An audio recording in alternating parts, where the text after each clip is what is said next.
मैत्रीं भजत अखिलहृज्जेत्रीं, मैत्रीं भजत अखिलहृज्जेत्रीं, मैत्रीं भजत अखिलहृज्जेत्रीम्।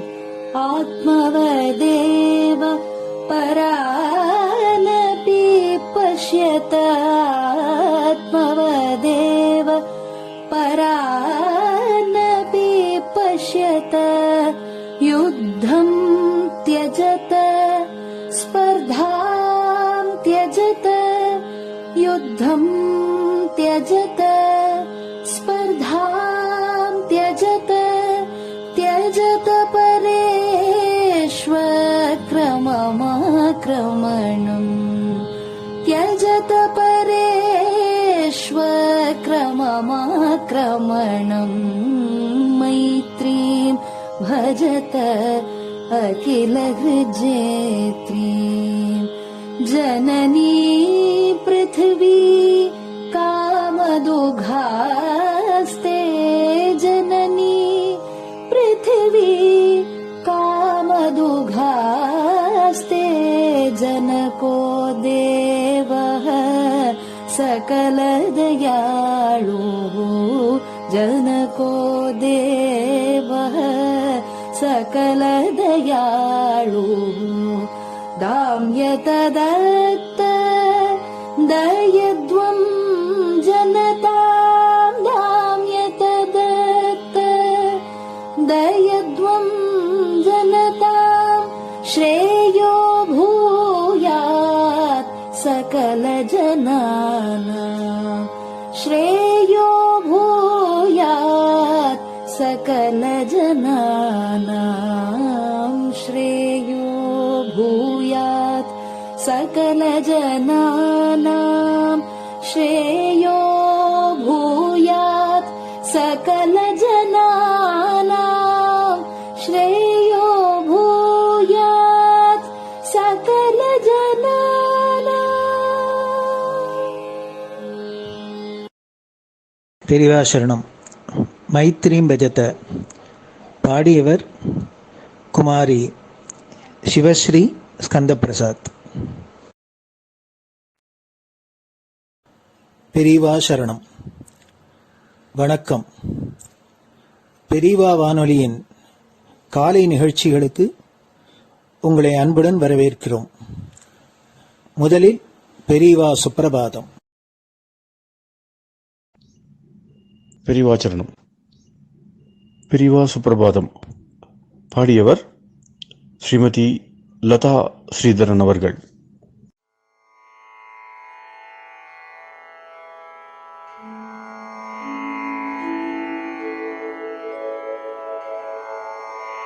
मायात्रियामासु निमीलिताक्षम्, लोकत्रियामासु विनिद्रमेनम्।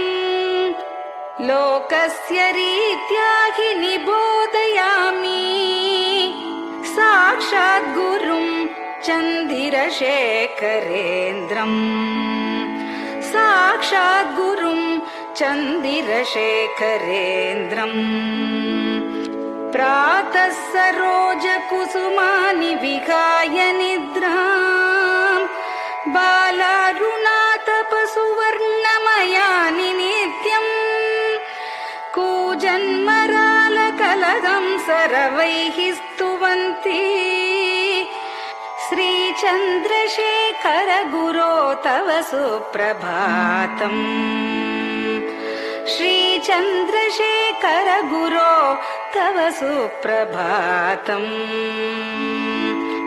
भृङ्गाश्च पीतमधुमत्तविलासिनिभिः युक्ताः सरोजवनजातसुरेणुपीताः, त्वां स्तुवन्ति मधुरैः कलगुञ्जनैः स्वैः।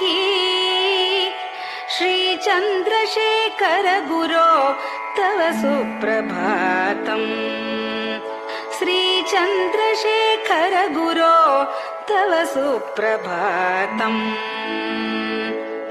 ये लालवङ्गनवमालति मल्लिकाद्याः गन्धीनि नित्यममलानि लता सुमानि अर्चन्ति पल्लवकरैर्विनता गृहीत्वा श्रीचन्द्रशेखर गुरो तव सुप्रभातम् श्रीचन्द्रशेखर गुरो तव सुप्रभातम् तुभ्यं रसालकदलीपनसादिवृक्षा कूजन्द्विगङ्गनिवगैर्मधुरं स्तुवन्तः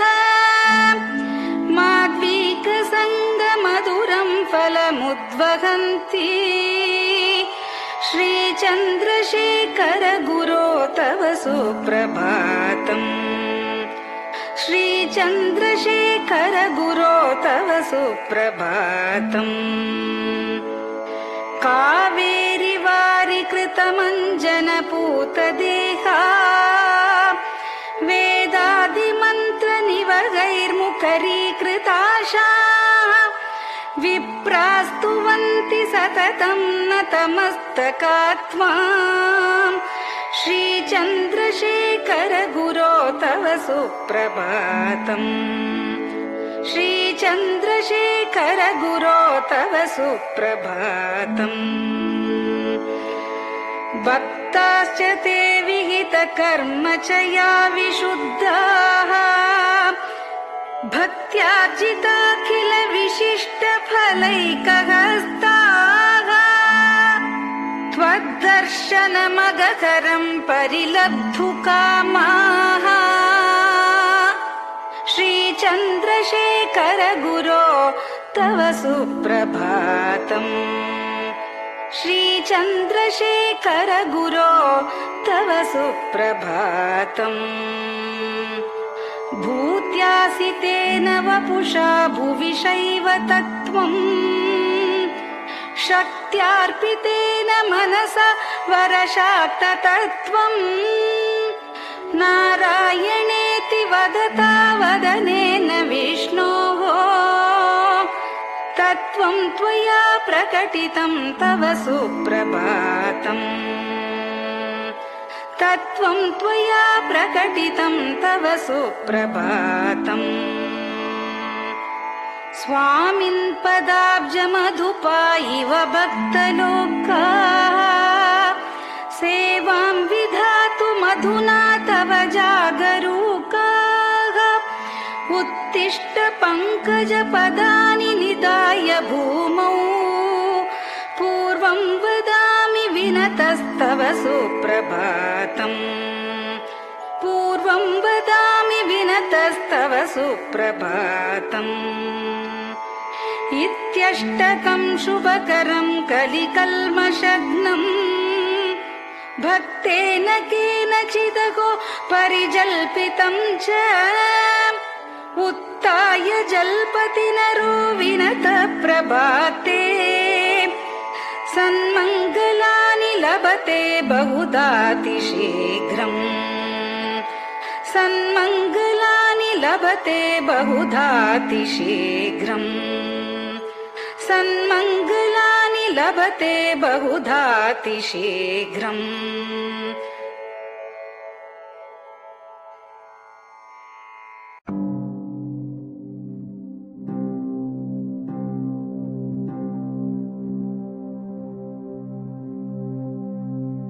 हर हर शङ्कर जय जय शङ्कर हर हर शङ्कर जय जय शङ्कर हर हर शङ्कर जय जय शङ्कर हर हर शङ्कर हर हर शङ्कर जय जय शङ्कर हर हर शङ्कर जय जय शङ्कर हर हर शङ्कर जय जय शङ्कर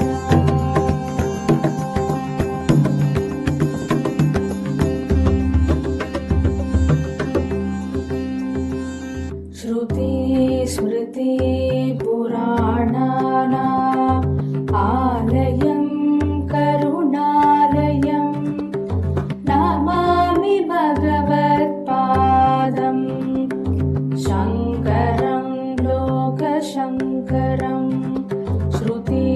स्मृतिपुराणानाम्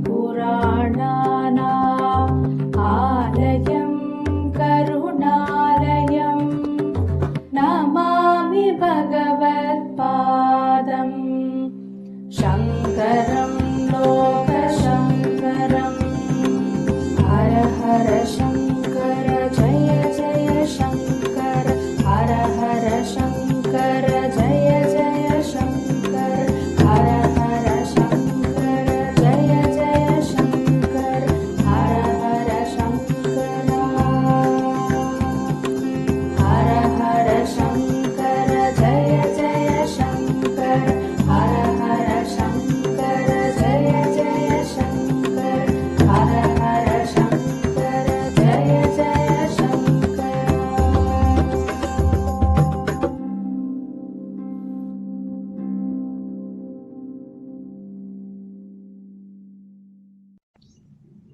பெரிவாச்சரணம். பெரியவா கராவலம்பம்.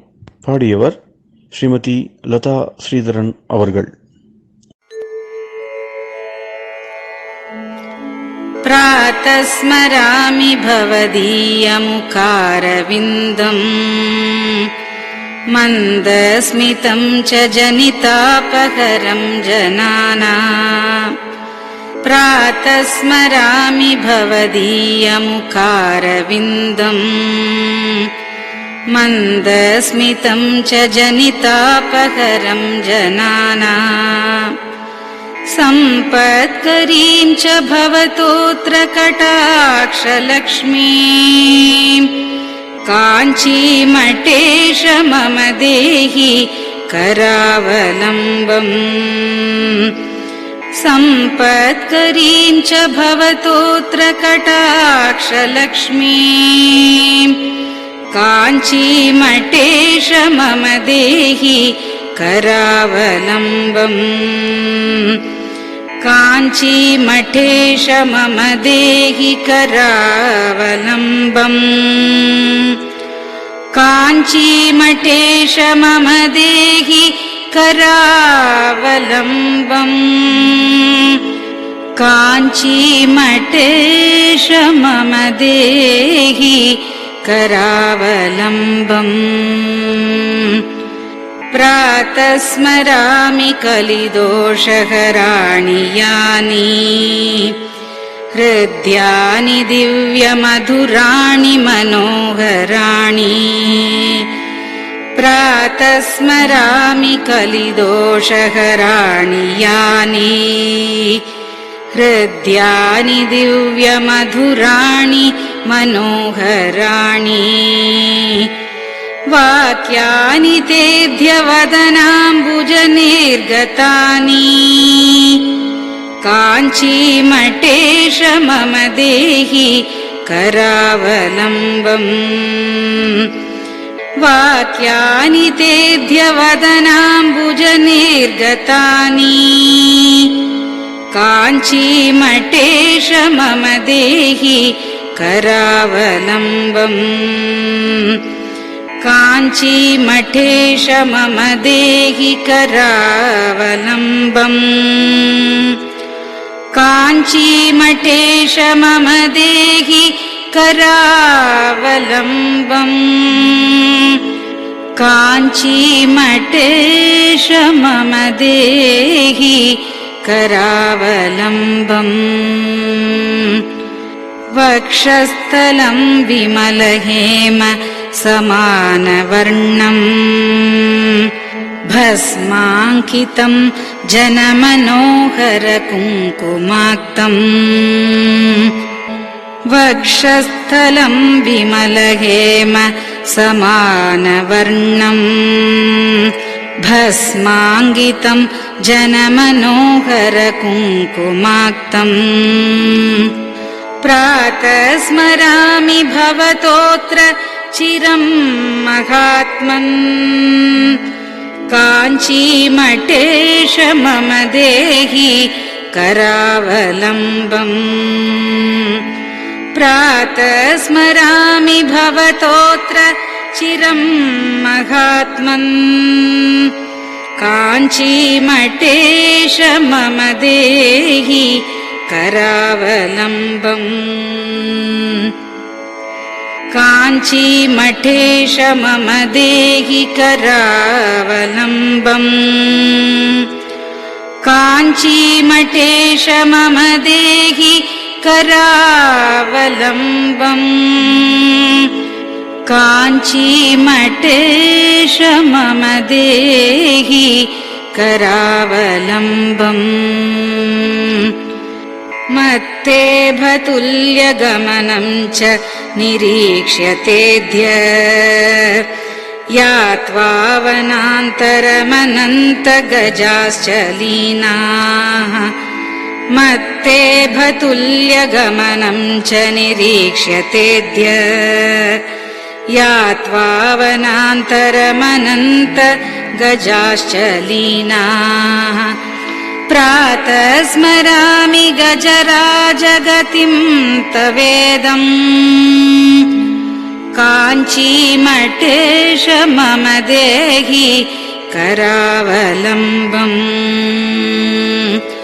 प्रातः स्मरामि गजराजगतिं तवेदम् काञ्चीमठेश मम देहि करावलम्बम् काञ्चीमठेश मम देहि करावलम्बम् काञ्चीमठेश मम देहि करावलम्बम् काञ्चीमठेश मम देहि करावलम्बम् दक्षेण दण्डमवलम्ब्य सदैतरेण हस्तेन चारुकलशं च विराजमानम् दक्षेण दण्डमवलम्ब्य सदैतरेण हस्तेन चारुकलशं च विराजमानम्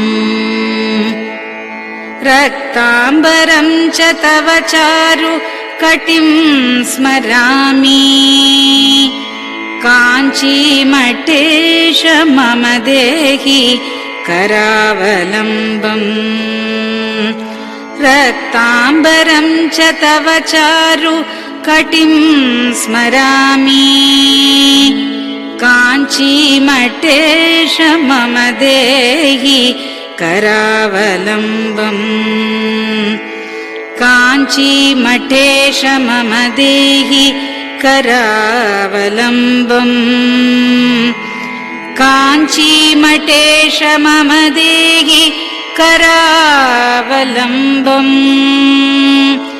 काञ्चीमठेश मम देहि करावलम्बम्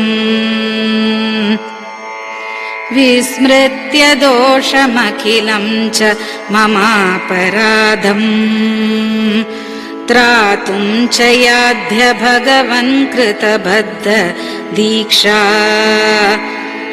विस्मृत्य दोषमखिलं च ममापराधम् त्रातुं च याध्य भगवन् कृतबद्ध दीक्षा प्रातः स्मरामि यति पुङ्गवतेऽनुकम्पाम् काञ्चीमठेश मम देहि करावलम्बम् प्रातः स्मरामि यति पुङ्गवतेऽनुकम्पाम् काञ्चीमठेश मम देहि करावलम्बम् काञ्चीमठेश मम देहि करावलम्बम् काञ्चीमठेश मम देहि करावलम्बम् काञ्चीमठेश मम देहि करावलम्बम् प्रातः स्मरामि भवदीय पदारविन्दम्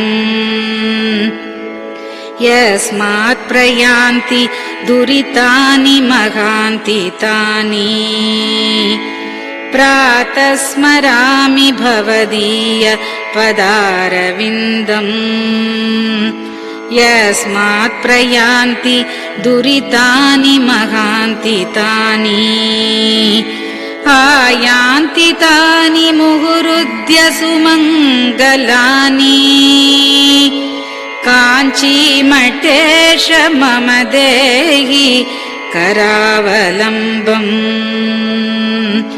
आयान्ति तानि मुहुरुद्य सुमङ्गलानि काञ्चीमठेश मम देहि करावलम्बम्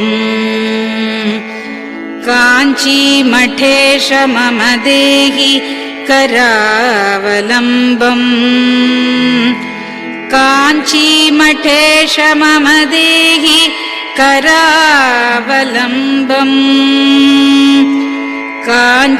काञ्चीमठेश मम देहि करावलम्बम् स्नानाश्च पानाश्च निषेवणाश्च ध्यानाश्च पापानिलयं प्रयान्ति स्नानाश्च पानाश्च निषेवणाश्च ध्यानाश्च पापानिलयं प्रयान्ति हे तीर्थपादानुसवं पदं ते तीर्थं च तीर्थीकरणं भजामि हे तीर्थपादानुसवं पदं ते तीर्थं च तीर्थीकरणं भजामि काञ्चीमठेश मम देहि करावलम्बम् काञ्चीमठेश मम देहि करावलम्बम्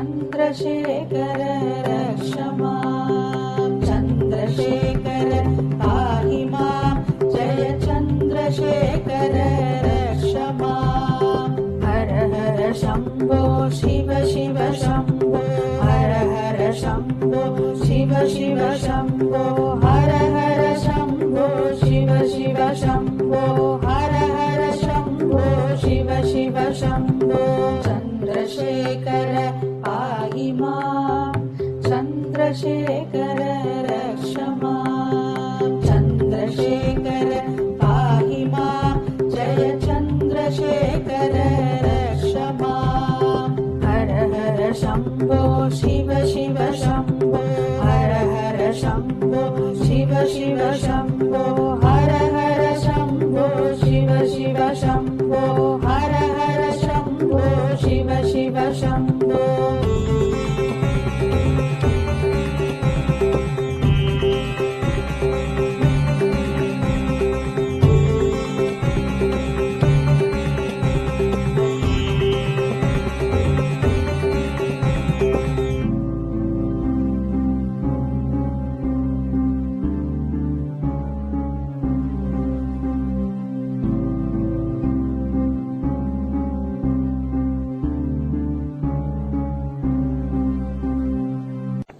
பெரியவா சரணம்.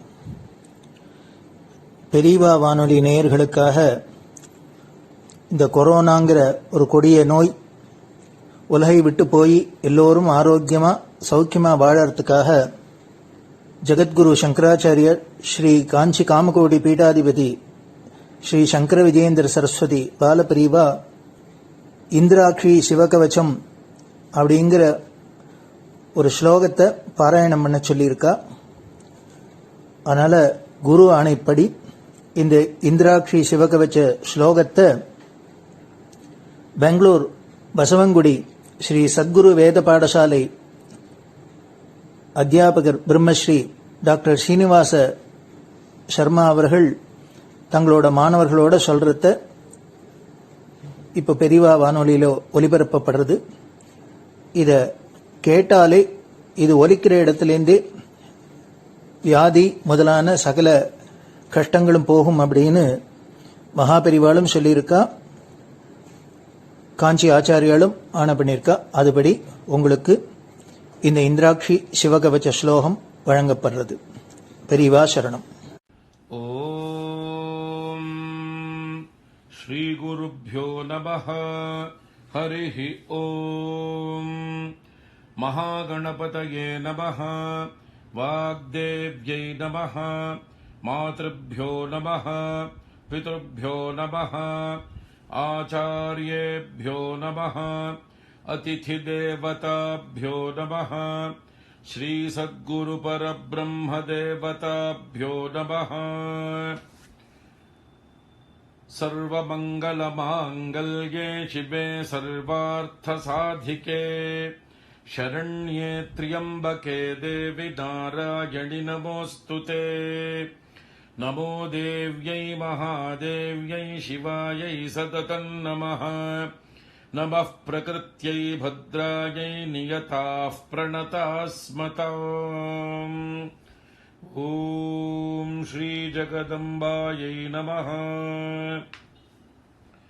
अथ इन्द्राक्षी स्तोत्रम्. ओम अस्य श्री इन्द्राक्षी स्तोत्र महामन्त्रस्य शची पुरन्दर ऋषिः अनुष्टुप् छन्दः. श्री इन्द्राक्षी देवता महालक्ष्मीर्बीजम् भुवनेश्वरी शक्तिः माहेश्वरी कीलकम्. श्री इन्द्राक्षी देवी प्रसाद सिद्ध्यर्थे जपे विनियोगः. ओम अथ करन्यासाङ्गन्यासः.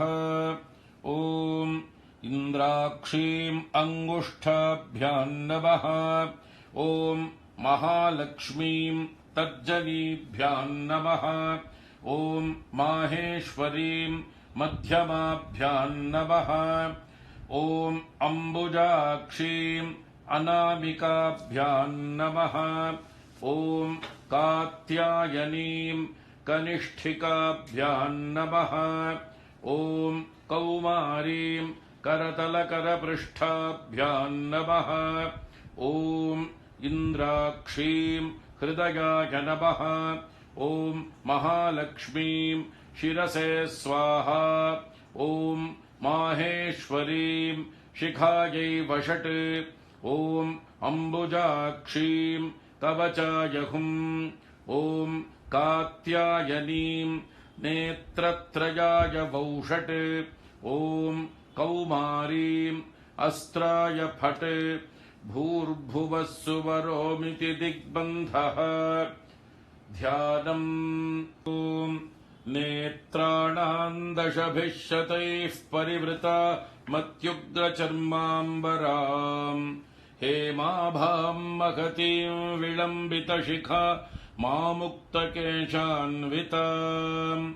घण्टापण्डितपादपद्मयुगलान् नागेन्द्रकुम्भस्तनीम्. इन्द्राक्षीं परिचिन्तयामि सततम् प्रत्यक्षसिद्धिप्रदाम्. इन्द्राक्षीं द्विभुजां देवीं पीतवस्त्रद्वयान्विताम्. वामहस्ते वज्रधरान् दक्षिणेन वरप्रदाम्. इन्द्राक्षीं नौमि युवतीं नानालङ्कारभूषिताम्. प्रसन्नवदनां भोजामप्सरो गणसेविताम्. ओम अथ इन्द्राक्षी स्तोत्र प्रारम्भः. इन्द्र उवाच. ओम इन्द्राक्षी पूर्वतः पातु पात्वाग्नेयान्तथेश्वरी कौमारी दक्षिणे पातु नैऋत्याम् पातु पार्वती वाराही पश्चिमे पातु वायव्ये नारसिंह्यपि उदीच्याम् कालरात्रिर्मामीशान्याम् सर्वशक्तयः भैरव्योर्ध्वम् सदा पातु पात्वधो वैष्णवी तथा एवम् 10 दिशो रक्षेत् सर्वाङ्गम् भुवनेश्वरी इन्द्राक्षी नाम सा देवी दैवतैः समुदाहृता गौरी शाकम्भरी देवी दुर्गानाम् नीतिविश्रुता कात्यायनी महादेवी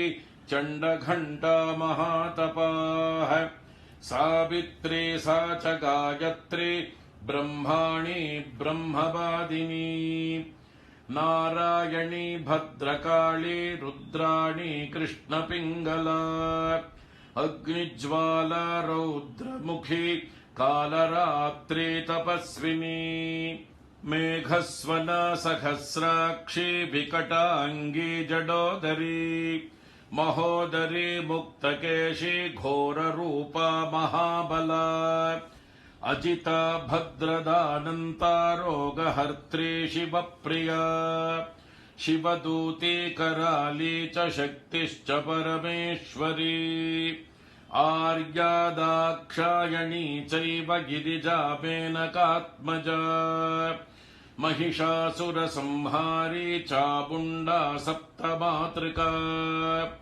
सर्वरोगप्रशमनी नारायणी नमोऽस्तु ते इन्द्राणी चेन्द्ररूपा च इन्द्रशक्तिः परायणी वाराही नारसिंही च भीमा भैरवनादिनी सदा सम्मोहिनी देवी सुन्दरी भुवनेश्वरी एकाक्षरी महामायी एकांगी एकनायकी कोमलश्यामलारूपी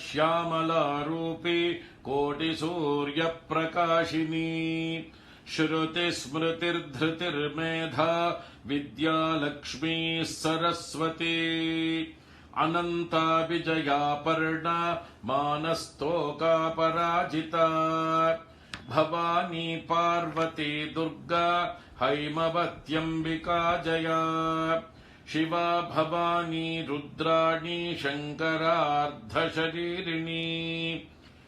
ऐरावत गजारूढा वज्रहस्ता धनुर्धरा ऐन्द्री देवी सदा कालम् शान्तिमाशु करोतु मे एतैर्नामपदैर्दिव्यैस्तुता शक्रेण धीमता आयुरारोग्यमैश्वर्यमपमृत्युभयापहम् क्षयापस्मारकुष्ठादि तापज्वरनिवारणम् शीतज्वरनिवारणमुष्णज्वरनिवारणम् सन्निज्वरनिवारणम् सर्वज्वरनिवारणम् सर्वरोगनिवारणम् सर्वशत्रुनिवारणम् महाभयनिवारणम् मनःक्लेशनिवारणम् शतमावर्तयेद्यस्तु मुच्यते व्याधिबन्धनात्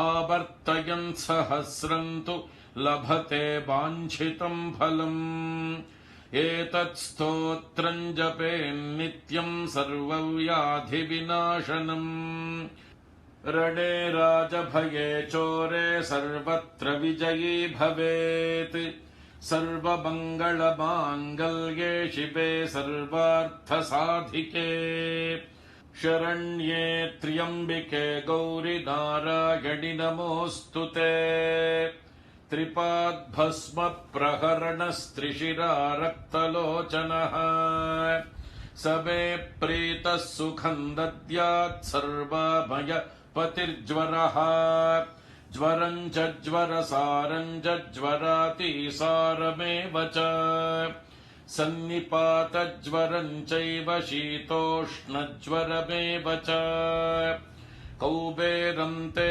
मुखम् रौद्रम् नन्दिमन्नन्दिमावह ज्वरम् मृत्युभयम् घोरम् ज्वरम् नाशय मे ज्वर ॐ भस्मायुधाय विद्महे रक्तनेत्राय धीमहि तन्नो ज्वरहरः प्रचोदयात् ॐ ज्वरराजाय विद्महे त्रिशिरस्काय धीमहि तन्नस्त्रिपात् प्रचोदयात् मृत्योस्तुल्यम् त्रिलोकीम् ग्रसितुमतिरसान्निःसृताः किन्नु जिह्वाः किं वा कृष्णाङ्घ्रिपद्मद्युतिभिररुणिता विष्णुपद्याः पदव्यः प्राप्ताः सन्ध्याः स्मरारे स्वयमुत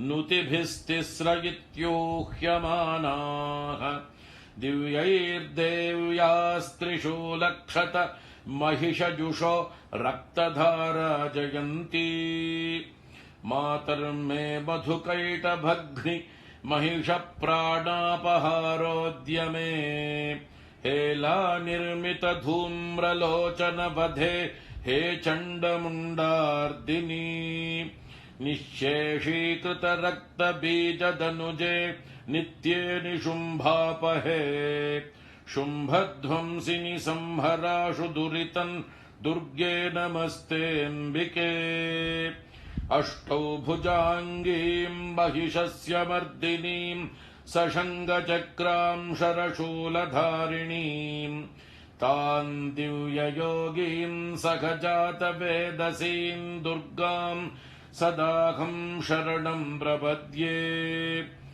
महिषमस्तकनृत्यविनोदनस्फुटरणन्मणिनूपुरमेखला जननरक्षणमोक्षविधायिनी जयतु शुम्भनिशुम्भनिषूदिनी ब्रह्माणी कमलेन्दु सौम्यवदना माहेश्वरी लीलया कौमारी रिपुदर्पणाशनकरी चक्रायुधा वैष्णवी वाराही घनघोर घर्घरमुखी दंष्ट्री च चक्रायुधा चामुण्डा गणनाथ रुद्रसहिता रक्षन्तु माम् मातरः उद्धतौ मधुकैटभौ महिषासुरम् तु निहत्यतम् धूम्रलोचन चण्डमुण्डक रक्तबीज मुखांश्च तान् दुष्टशुम्भ निशुम्भमर्दिनि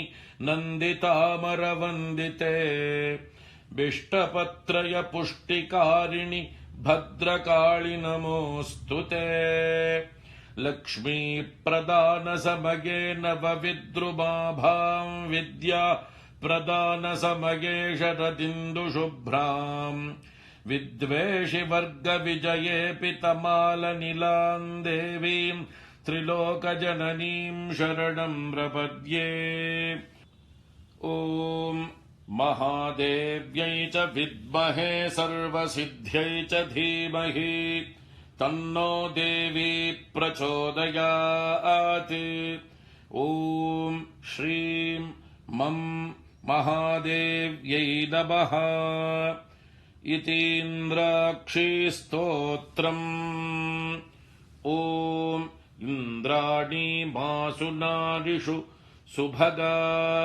महमश्रवम् नह्यस्य अपरम् च न जरसा परते पतिर्विश्वस्मादिन्द्र उत्तरः ॐ इन्द्राणी मासु नारिषु सुपत्नी महमश्रवम् नह्यस्य अपरम् च न जरसा परते पतिः ॐ श्री इन्द्राक्षी परमेश्वर्यै नमः ॐ शान्ति शान्ति शान्तिः हरिः ॐ ॐ श्रीगुरुभ्यो नमः हरिः ॐ महागणपतये नमः वाग्देव्यै नमः मातृभ्यो नमः पितृभ्यो नमः आचार्येभ्यो नमः अतिथिदेवताभ्यो नमः श्री सद्गुरु परब्रह्मदेवताभ्यो नमः। ॐ अथ श्री स्कान्दपुराणे ब्रह्मोत्तरखण्डस्थं श्री शिवकवचस्तोत्रम्। ॐ वागर्थाविपसम्पृक्तौ वागर्थप्रतिपत्तये जगतः पितरौ वन्दे पार्वती परमेश्वरौ। माता च पार्वती देवी पिता देवो महेश्वरः। बान्धवाः शिवभक्ताश्च स्वदेशो भुवनत्रयम्। मृत्युञ्जयाय रुद्राय नीलकण्ठाय शम्भवे अमृतेशाय शर्वाय महादेवाय ते नमः। ॐ श्री सांब सदाशिव परब्रह्मदेवताभ्यो नमः। अस्य श्री शिवकवचस्तोत्रमहामन्त्रस्य ऋषभयोगीश्वर ऋषिः अनुष्टुप्-छन्दः श्री सांब सदाशिवो देवता। ह्रां बीजं ह्रीं शक्तिः ह्रूं कीलकम् श्री सांब सदाशिव प्रीत्यर्थे शिवकवचस्तोत्र जपे विनियोगः। अथ करन्यासः।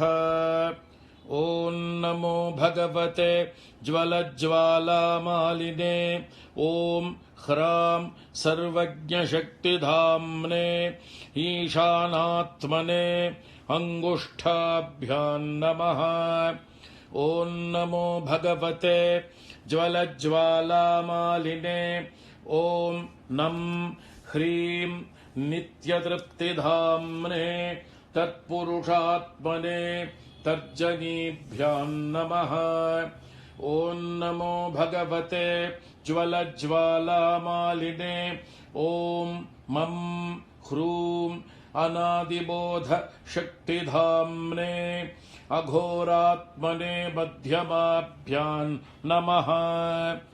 ॐ नमो भगवते ज्वलज्ज्वालामालिने ॐ शिं ह्रैं स्वतन्त्रशक्तिधाम्ने वामदेवात्मने अनामिकाभ्यां नमः।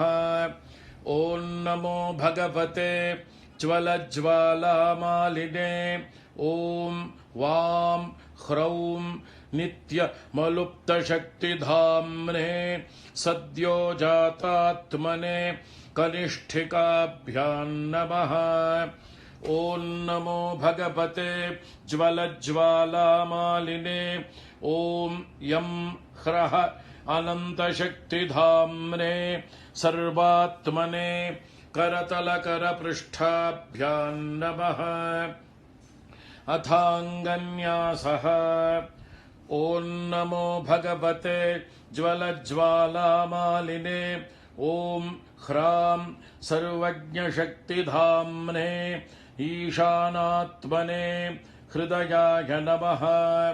ॐ नमो भगवते ज्वलज्ज्वालामालिने ॐ नं ह्रीं नित्यतृप्तिधाम्ने तत्पुरुषात्मने शिरसे स्वाहा।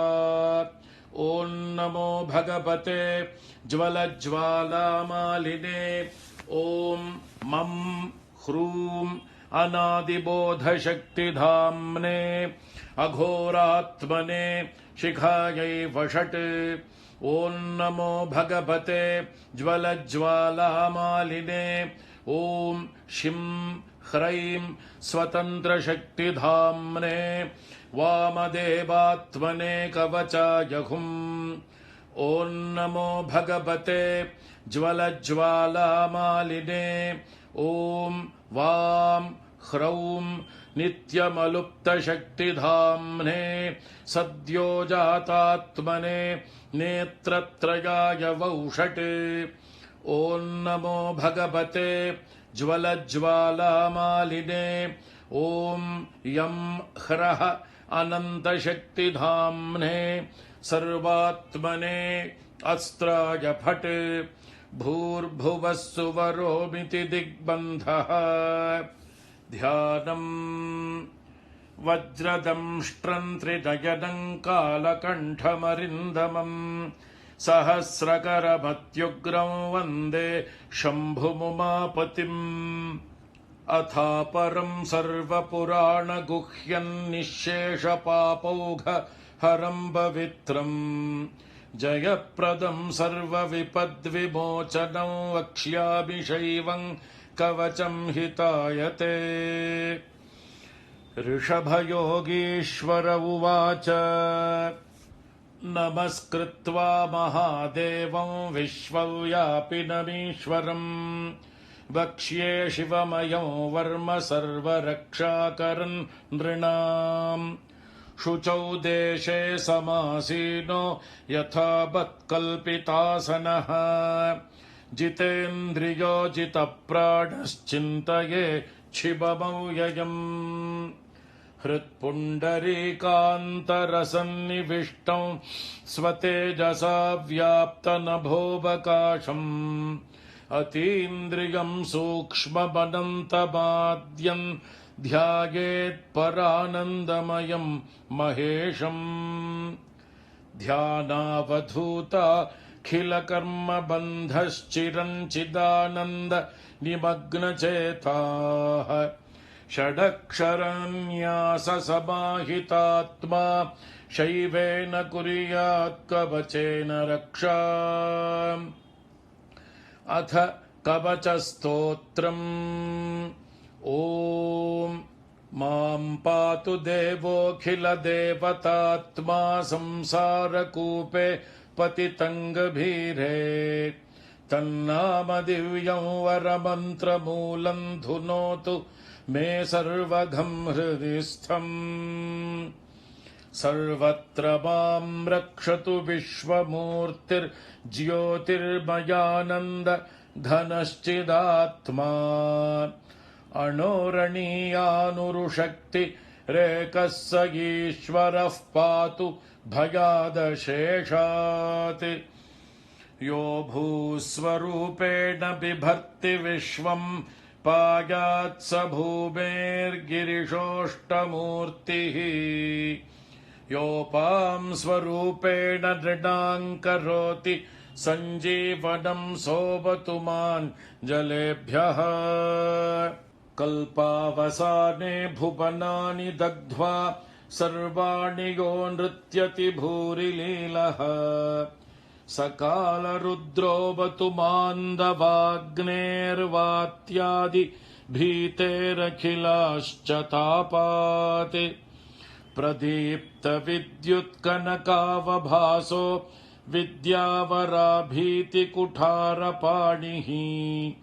चतुर्मुखस्तत्पुरुषस्त्रिनेत्रः प्राच्यां स्थितो रक्षतु मामजस्रम्।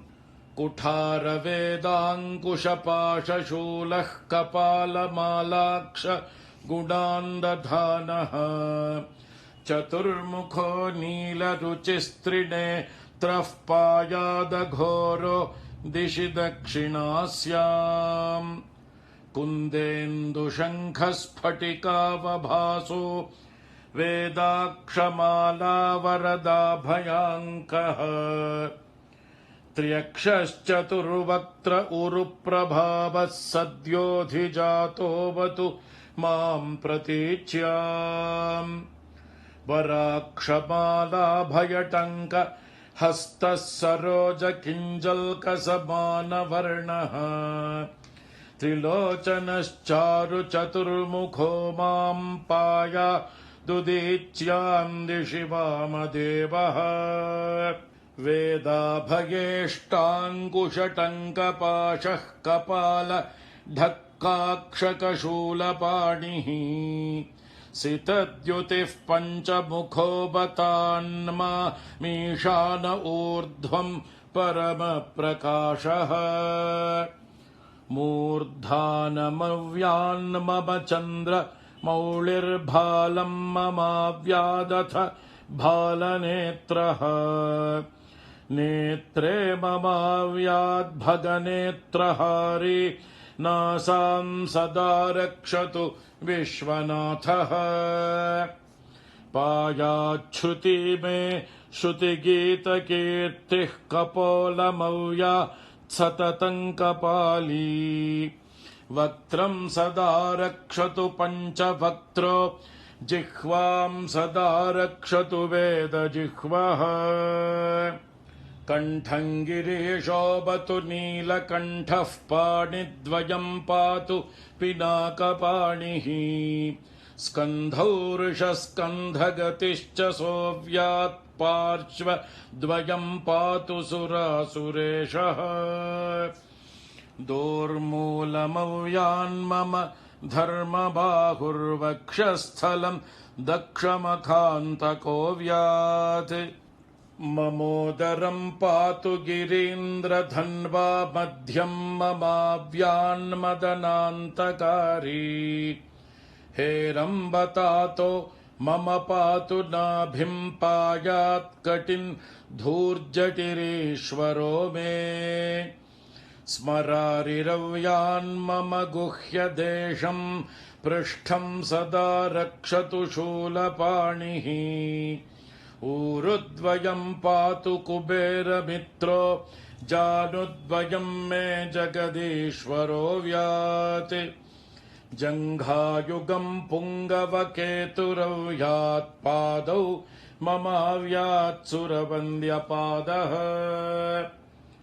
महेश्वरः पातु दिनादिया मे मां मध्ययामेवतु वामदेवः त्रिलोचनः पातु तृतीयया मे वृषध्वजः पातु दिनान्त्यया मे पायान्निषादौ शशिशेखरो मां गङ्गाधरो रक्षतु मान्निशीथे गौरीपतिः पातु निशावसाने मृत्युञ्जयो रक्षतु सर्वकालम्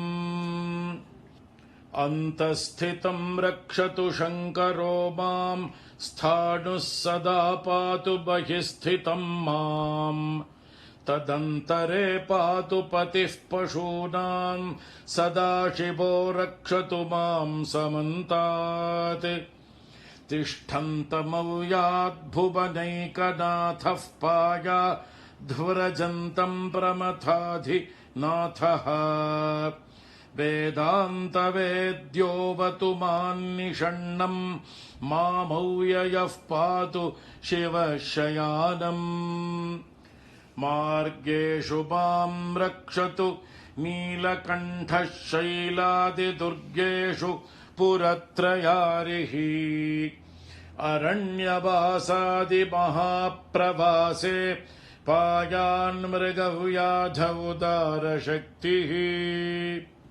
कल्पान्तकालोग्रपटुप्रकोपस्फुटाट्टहासोच्चलिताण्डकोशः घोरारिसेनार्णवदुर्निवार महाभयाद्रक्षतु वीरभद्रः पत्यश्वमातङ्ग घटावरूथः सहस्रलक्षायुत कोटिभीषणम् अक्षौहिणीनां शतमाततायिनां छिन्द्यान्मृडो घोरकुठारधारय निहन्तु दस्यून् प्रलयानलार्चिर्ज्वलत्रिशूलम् त्रिपुरान्तकस्य शार्दूलसिंहर्क्षवृकादिहिंस्रान् सन्त्रासयत्वेषधनुः पिनाकः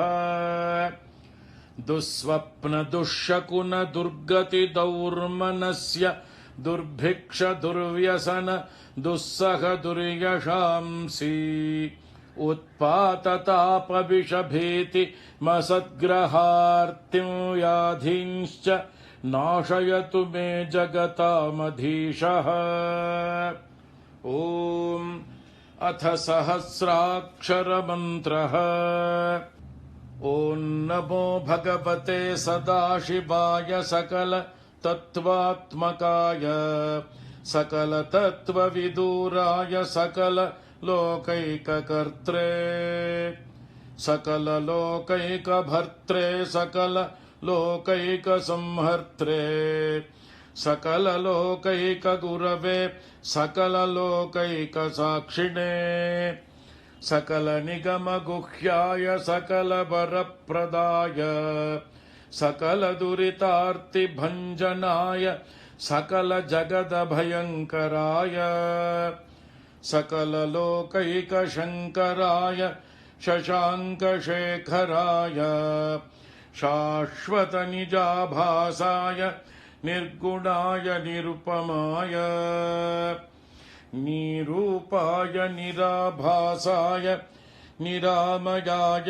निष्प्रपञ्चाय निष्कलङ्काय निर्द्वन्द्वाय निस्सङ्गाय निर्मलाय निर्गमाय नित्यरूपविभवाय निरुपमविभवाय निराधाराय नित्यशुद्धबुद्धपरिपूर्ण सच्चिदानन्दाद्वयाय परमशान्तप्रकाशाय तेजोरूपाय जय जय महारुद्र महारौद्र भद्रावतार दुःखदावदारुण महाभैरव कालभैरव कल्पान्तभैरव कपालमालाधर खट्वाङ्गखड्ग चर्मपाशाङ्कुशढमरुशूल चापबाणगदाशक्ति भिण्डिपालतोमर मुसलमुद्गर पट्टशपरशू परिघभुषण्डेशतघ्नि चक्राद्यायुधभीषणकर सहस्रमुखदंष्ट्राकरालवदन विकटाट्टहास विस्फाटित ब्रह्माण्डमण्डल नागेन्द्रकुण्डल नागेन्द्रहार नागेन्द्रवलय नागेन्द्रचर्मधर मृत्युञ्जय त्र्यम्बक त्रिपुरान्तक गंगाधर विरूपाक्ष विश्वेश्वर विश्वरूप वृषभवाहन विषभूषण सर्पभूषण विश्वतो मुख सर्वतो मां रक्ष रक्ष ज्वल ज्वल प्रज्वल प्रज्वल महामृत्युभयमपमृत्युभयन्नाशय नाशय रोगभयमुत्सादयोत्सादय विषसर्पभयं शमय शमय चोरान्मारय मारय मम शत्रूनुच्चाटयो चाटय शूलेन विदारय विदारय कुठारेण भिन्धि भिन्धि खड्गेन छिन्धि छिन्धि खट्वाङ्गेन विपोथय विपोथय मुसलेन निष्पेषय निष्पेषय बाणैः सन्ताडय सन्ताडय रक्षांसि भीषय भीषय भूतानि विद्रावय विद्रावय कूष्माण्डवेतालमारीगण ब्रह्मराक्षसान् सन्त्रासय सन्त्रासय ममाभयं कुरु कुरु वित्रस्तं मामाश्वासयाश्वासय नरकभयान् मामुद्धारयोद्धारय सञ्जीवय सञ्जीवय क्षुतृष्णार्तं मामाप्याययाप्यायय दुःखातुरं मामानन्दयानन्दय शिवकवचेन मामाच्छादयाच्छादय हर हर मृत्युञ्जय त्र्यम्बक सदाशिव नमस्ते नमस्ते नमस्ते। ॐ अथ फलश्रुतिः ऋषभयोगीश्वर उवाच इत्येतत्कवचं शैवं वरदं व्याहृतं मया सर्वबाधाप्रशमनं रहस्यं सर्वदेहिनां यः सदा धारयेन्मर्त्यश्चैवं कवचमुत्तमम् न तस्य जायते क्वापि भयं शम्भोरनुग्रहात् क्षीणायुर्मृत्युमापन्नो महारोगहतोऽपि वा सद्यः सुखमवाप्नोति दीर्घमायुश्च विन्दति सर्वदारिद्र्यशमनं सौमङ्गल्यविवर्धनम् यो धत्ते कवचं शैवं सदेवैरपि पूज्यते महापातकसङ्घातैर्मुच्यते चोपपातकैः देहान्ते शिवमाप्नोति शिवर्मानुभावतः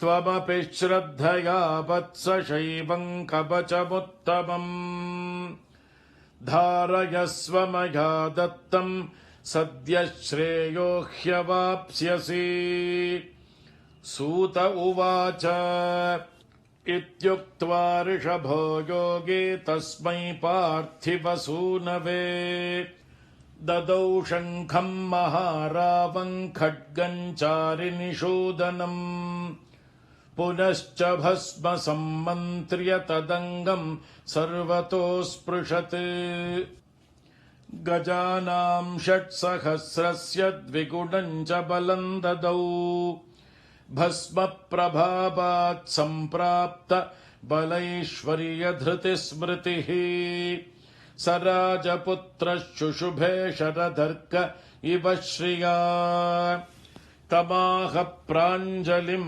भूयः स योगी राजनन्दनम् एष खड्गो मया दत्तस्तपो मन्त्रानुभावतः शितधारमिमं खड्गं यस्मै दर्शयसि स्फुटम् स सद्यो म्रियते शत्रुः साक्षान् मृत्युरपि स्वयम् अस्य शङ्खस्य निर्ह्रादं ये शृण्वन्ति तवाहिताः ते मूर्छिताः पतिष्यन्ति न्यस्तशास्त्र विचेतनाः खड्गशङ्खाभिमौ दिव्यौ परसैन्यविनाशिनौ आत्मसैन्यस्य पक्षाणां शौर्यतेजोविवर्धनौ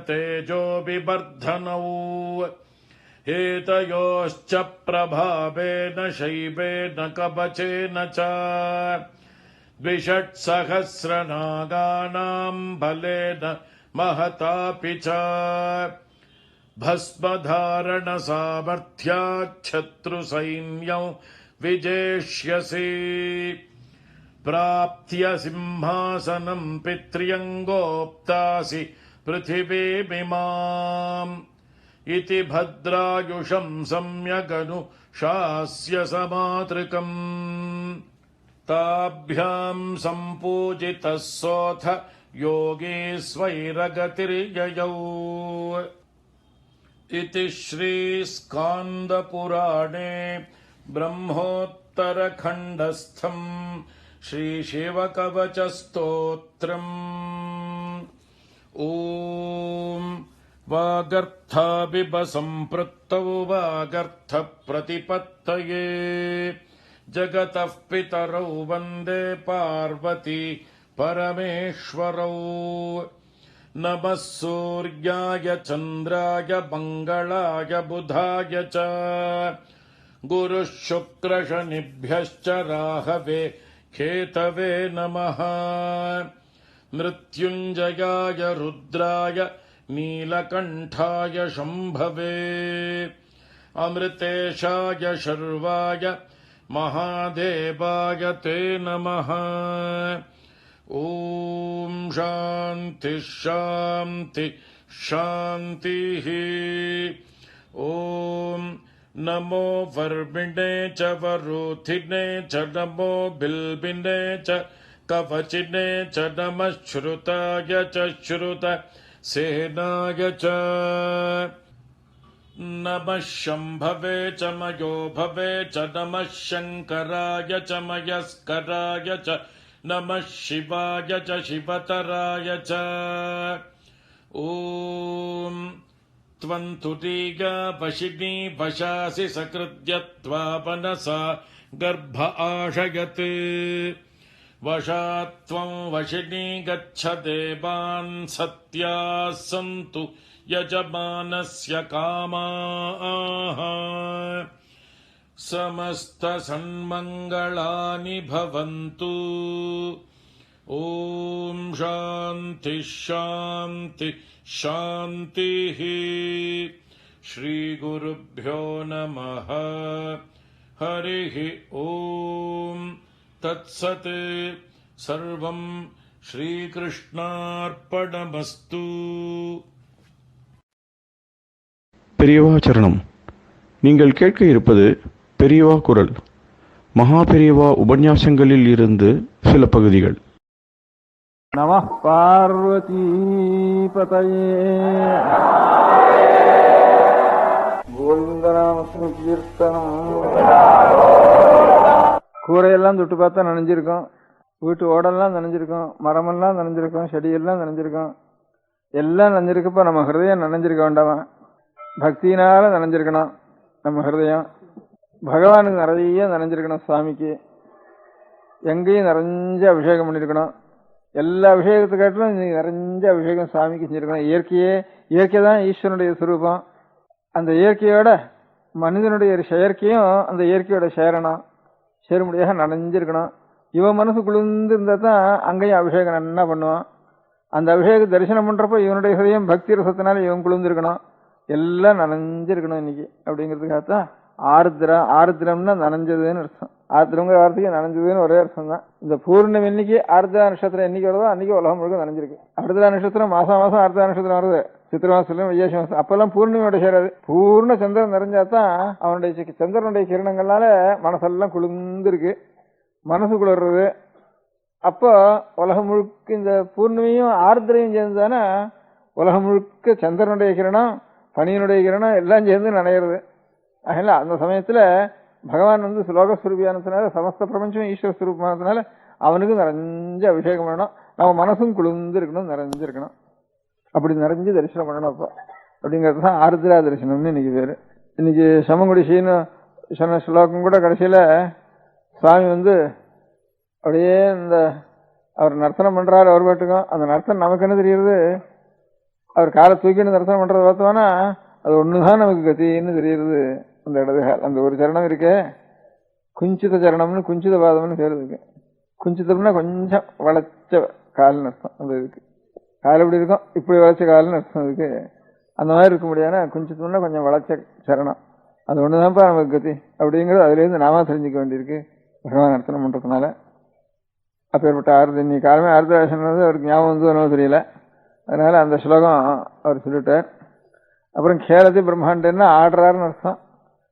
அந்த நான் தான் சர்வம், பிரபஞ்சம் முழுக்க நான் தான் அப்படின்னுட்டு நான் எல்லாம் இருக்கிறப்ப வேற என்ன விளையாட்டு தவிர வேற என்ன இருக்கு அப்படின்ட்டு அப்படி நர்த்தனம் பண்றாரு அவர். அப்படின்னு பிரம்மாண்டத்துல வேற ஒன்னும் பிரபஞ்சமே ஒன்றும் கிடையாது, விளையாட்டு தவிர ஒன்றும் கிடையாது. ரெண்டாவது வஸ்து இல்லைன்னா விளையாட்டு தான் அப்படின்னு கேலதி பிரம்மாண்டன்னு இந்த 2 ஸ்லோகத்தை, ஒரு கீர்த்தனத்தையும் ஒரு ஸ்லோகத்தையும் சொன்னார் அவர். அதாவது பூர்ணிமிக்கே ராகான்னு ஒரு பேரு. இந்த நட்சத்திரத்துக்கு ஆர்திராங்கிற மாதிரி பூர்ணமிக்கு ராகான்னு பேரு. ஆர்திரான்னு கேட்டிருப்பேன், அதுக்கு அர்த்தம் சில பேருக்கு தெரியும், சில பேருக்கு தெரிஞ்சிருக்காது. ராகான்னு கேட்டே இருக்க மாட்டேன், ரொம்ப குறைச்சலாதான் கேட்டிருப்பேன். ராகான்னா பூர்ணமிக்கு பேரு. இந்த ராகாங்கிறது காஞ்சியில அம்பாள் காமாட்சி அம்பாளை பத்தி மூக்கர் எழுதியிருக்கிற 500 ஸ்லோகத்துல ஸ்துதி சதகம்னு ஒரு சதகம், ஒரு 100, அதுல ராகான்னு ஒரு பதம் வந்திருக்கு. அந்த ஸ்லோகம் ஒன்று சொல்றேன். அப்புறம் ஆச்சாரியால் பண்ணின சௌந்தர்ல சொல்லி அதுலயும் ஒரு ராகான்னு ஒரு வார்த்தை வந்திருக்கு, அதையும் பூர்ணமேன்னு அர்த்தம். இந்த 2 ஸ்லோகத்தையும் சொல்றேன். இன்னைக்கு தீவர்ண ஆரம்பிக்கிறதுக்குள்ள இந்த 2 ஸ்லோகத்தையும் சொல்லிடுறேன். மூகபஞ்சத்தில் இருக்கிறது ராகான்னே ஆரம்ப ஸ்லோகத்துக்கு. ராகா சந்திர சமான காந்தி வதனா नाकाधिराजस्तुता मूकानामपि कुर्वती सुरसिनीनिकाशवाग्वैभवम् श्रीकाञ्चीनगरी विहाररसिका शोकापहन्त्री सताम् एका पुण्यपरम्परा विजयते एका पुण्यपरम्परा विजयते பசுபதேஹ ஆகாரிணி ராஜத்தை. அப்ப முதல்ல தப்பு. ஏகா புண்ணிய பரம்பரா பசுபதேஹ ஆகாரிணி ராஜத்தை. இதுல ராகாச்சந்திர சமான காந்தி யோதனான்னு ராகாங்கிற பதம் இருக்கு, ஏகாம்பரேஸ்வரர் பேர் இருக்கு, ஸ்ரீ காஞ்சிங்கிற பேர் இருக்கு, மூக்கனுடைய பேர் இருக்கு. எது சொல்றோமோ அவ்வளவும் ஒரு ஸ்லோகத்துக்குள்ள வந்துட்டு. ராகாச்சந்திர சந்திரன் பூர்ணச்சந்திரன் அர்த்தம். ராகாச்சந்திரன்னா ராகாச்சந்திர சமான காந்தி, சமான காந்தியுடைய வதனம்னா முகம். ராகாச்சந்திர சமான காந்தி வதனா நாகாதிராஜஸ்துதா. நாகாங்கிறதா ஒரு அதிகமான பதம். நாகான்னா சொர்க்கம் அர்த்தம். சொர்க்கத்தில் இருக்க முடியாத தேவதைகளை கொண்டு இங்கே அம்பாளுடைய அனுகிரகத்தை தான் எதிர்பார்த்துட்டு இருக்கா. நாகாதிராஜஸ்துதா மூகானாமபி குர்வதி சுரசுனி நீகாசவாக்வைபவம். சுரசுன்னா கங்கை. கங்கையினுடைய ஒரு பிரவாகம் எவ்வளவு சீதளமாயும் எவ்வளவு வேகமாயும் பாவனமாயும் இருக்கோ அப்படி மூக்கருடைய வாக்கிலிருந்து ஒரு முடியாத கங்கா பிரவாகம் போல் இருக்கு அந்த வாக்கினுடைய பிரவாகம். மூக்கானாமபி குர்வதி. அநேக மூக்கர்களுக்கு இந்த மாதிரி அனுகிரகம் பண்ணியிருக்கேன். சுரசுனி வாக்கா நீகாசவாக்வைபவம் ஸ்ரீ காஞ்சி நகரி விஹார ரசிகா சோகாபஹந்திரி சதாம் நிருணாம். நம்ம மனசுல தானே துக்கம் சோகம் இருந்தானா தட்சணத்துல நிவர்த்தி ஆயிடுறது அம்பாளுடைய கிருபையினால. ஏகா புண்ணிய பரம்பரா பசுபதேஹே ஆகாரிணி ராஜதே. பரமேஸ்வரனுடைய புண்ணியங்கள்லாம் சேர்ந்து ஒரு உருவம் எடுக்கணுமானா நீதான் சாட்சாத் பரதேவதை. ஏகா ஒரே உருவம். புண்ணிய பரம்பரா ஏகா புண்ணிய பரம்பரா பசுபதேஹே ஆகாரிணி ராஜதே. இதுல ராகான் இருக்கு.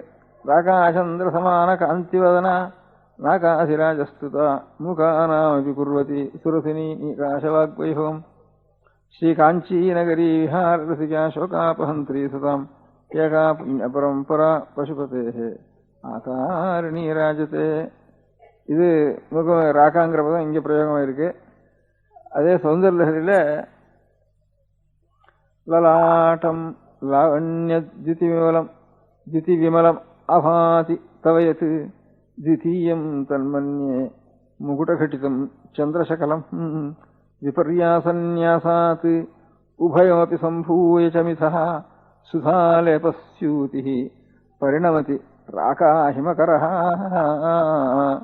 ராகாஹிமகரஹன்னு இந்த ஆர்தரசனத்துக்கு கூட சேர்த்து சொல்ற மாதிரி இருக்கு. அதை பார்த்தோம்னா அம்பாளுடைய முகத்தை சொன்னா ராகாஹிமகரன்னா ஹிமகரன்னா ஹிமம்னா பனி, கரன்னா பனியை பண்றவன் அர்த்தம். பனியை பண்றவனா சந்திரன் எவ்வளவு சீதள உஷ்ணகாலமா இருந்தாலும் சந்திரனை பார்த்த உடனே பனி மாதிரி பனியை கண்டா எவ்வளவு நமக்கு சீதளம் இருக்கும் அந்த மாதிரி மனசு குளிர்ந்து போயிடுறதுங்கிறதுக்காக ஹிமகரன்னே சந்திரனுக்கு பேரு. அந்த ஹிமங்கிற பதத்தையும் சொல்லி பனிங்கிற வார்த்தையை சொல்ல முடியாத பதத்தை சந்திரனுக்கு பிரயோகம் பண்ணியிருக்காளுங்க ஆச்சாரியா.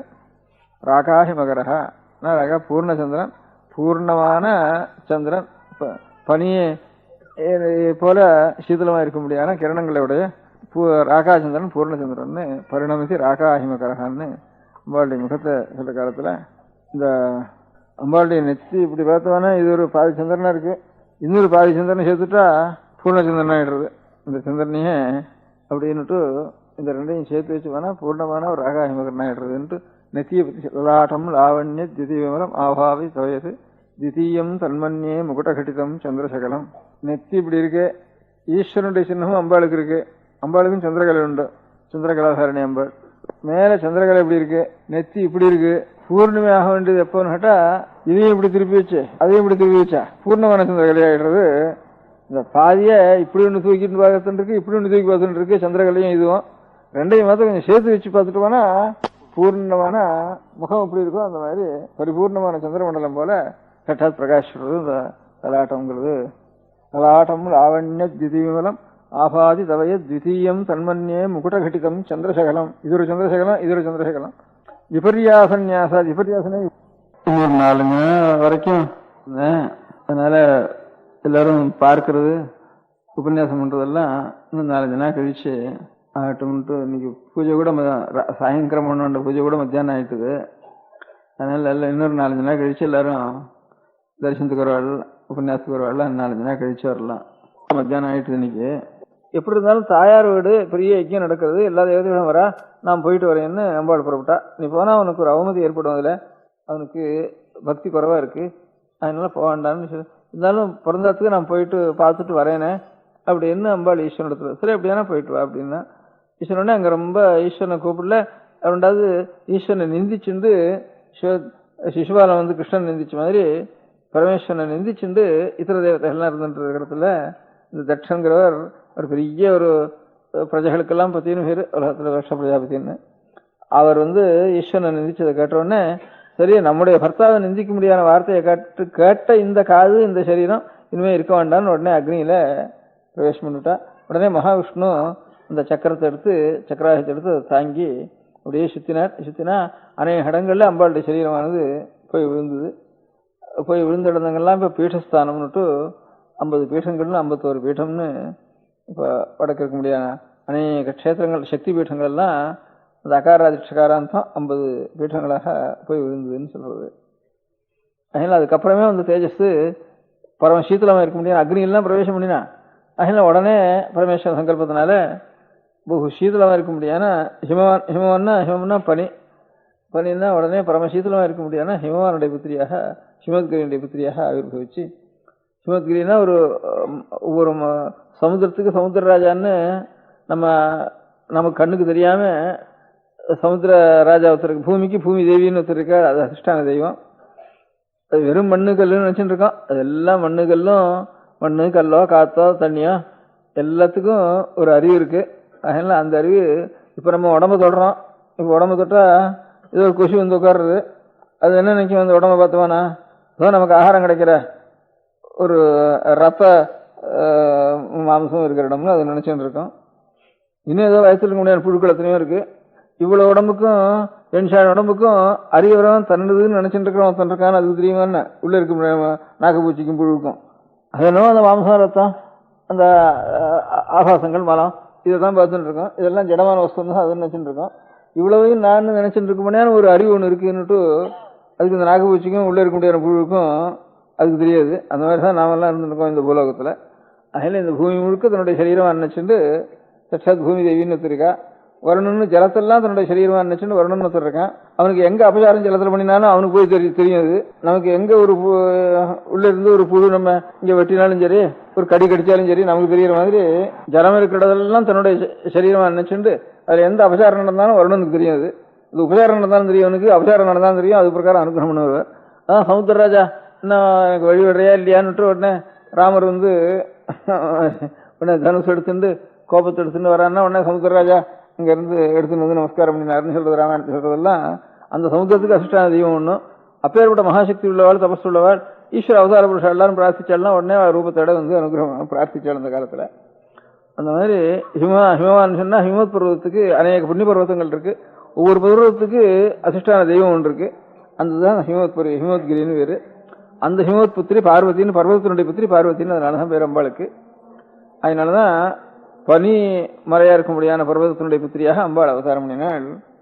உடனே இவ்வளவு அக்னியில சரீரத்தை பிரவேசத்தினால உடனே பரமசீதளமா இருக்க முடியாத அந்த இடத்துல அம்பாளுடைய இது பண்ணணும்னு பரமேஸ்வர சங்கல்பம் ஏற்பட்டு அதுக்கப்புறம் தான் அந்த அம்பாள் வந்து பரமேஸ்வரனையே நான் கல்யாணம் பண்ணிக்குவேன்னு பார்வதி தபஸ் பண்ணி அதுக்கப்புறம் தான் பார்வதி கல்யாணம் நடந்ததுன்ட்டு குமார சம்பவம்னு காளிதாசன் பெரிய மகாகவி காளிதாசனா இருக்கிறவன் ஒரு பெரிய காவியம் ராமனுடைய சரித்திரம் ரகுவம்சம்னு எழுதினா அம்பாளுடைய சரித்திரம் அம்பாள் தபஸ் பண்ணி பரமேஸ்வரனை அடைஞ்சு சுப்பிரமணிய சுவாமி திரும்பி பார்வதி பரமேஸ்வராளுக்கு அவதாரம் பண்ணிட முடியான அந்த சரித்திரத்தை குமார சம்பவம்னுட்டு அது ராமாயணத்திலேயே வருது. ராமாயணத்துல வருதுன்னா ராமாயணத்துல வர முடியாத ராமனுடைய கதை, தசரதனுடைய கதை, அதுக்கப்புறம் அவளுடைய தோப்பனார் அஜனுடைய கதை, ரகுவனுடைய கதை, அதெல்லாம் சேர்த்து ரகுவம்சம்னு ராமாயணத்துல வரதெல்லாம் எழுதியிருக்க. இதுல இதே மாதிரி அந்த ராமாயணத்திலேயே வருது சாட்சாத் பார்வதி பரமேஸ்வரருக்கு வந்து சுப்பிரமணிய சுவாமி அவதாரம் பண்ணினது ஸ்கந்தோத்பத்தின்னு ராமாயணத்திலேயே வருது. அதுவும் ராமாயணத்திலையும் வருது, ஸ்காந்தத்திலையும் வருது, 2 இடத்துலையும் வருது. அந்த 2 இடத்துலையும் இருக்கிறத எடுத்து அவர் ரகுவம்ச மகாகவி காளிதாசன் குமார சம்பவம்னுட்டு எழுதியிருக்கார். இங்க பார்வதி விவாகம் பண்ணினாள்னு. அதனால சத்தின்னுட்டு அதனால பரமேஸ்வரன் சத்துபாகமே சத்தியா இருக்க முடியாத காட்ட முடியாது. பரமேஸ்வர அம்பாளுக்கு சந்தர்ப்பம் ஏற்பட்டு வச்சு பர்த்தாவனுடைய ஒரு இந்த சப்தத்தை நாம் கேட்டால் அந்த சரீரத்தை வச்சுக்க வேண்டாம்னுட்டு. அதனால அம்பாளை நாம் சத்தின்னு அம்பாளுக்கு பேர். அவளை நாம் ஆராதிக்கிறது நாளைக்கு தைவழிக்கிழமை. அவளை நாம் ஆராதிக்கிறப்போ நாமும் நல்ல சீலம், நமக்கும் சரி, நம்ம குழந்தைகளுக்கும் சரி, நம்ம வம்சத்துக்கும் சரி நல்ல சீலம் இருக்கும்படியாக நாம் செய்கிறது தான் அம்பாளுக்கு மாவிளக்கு.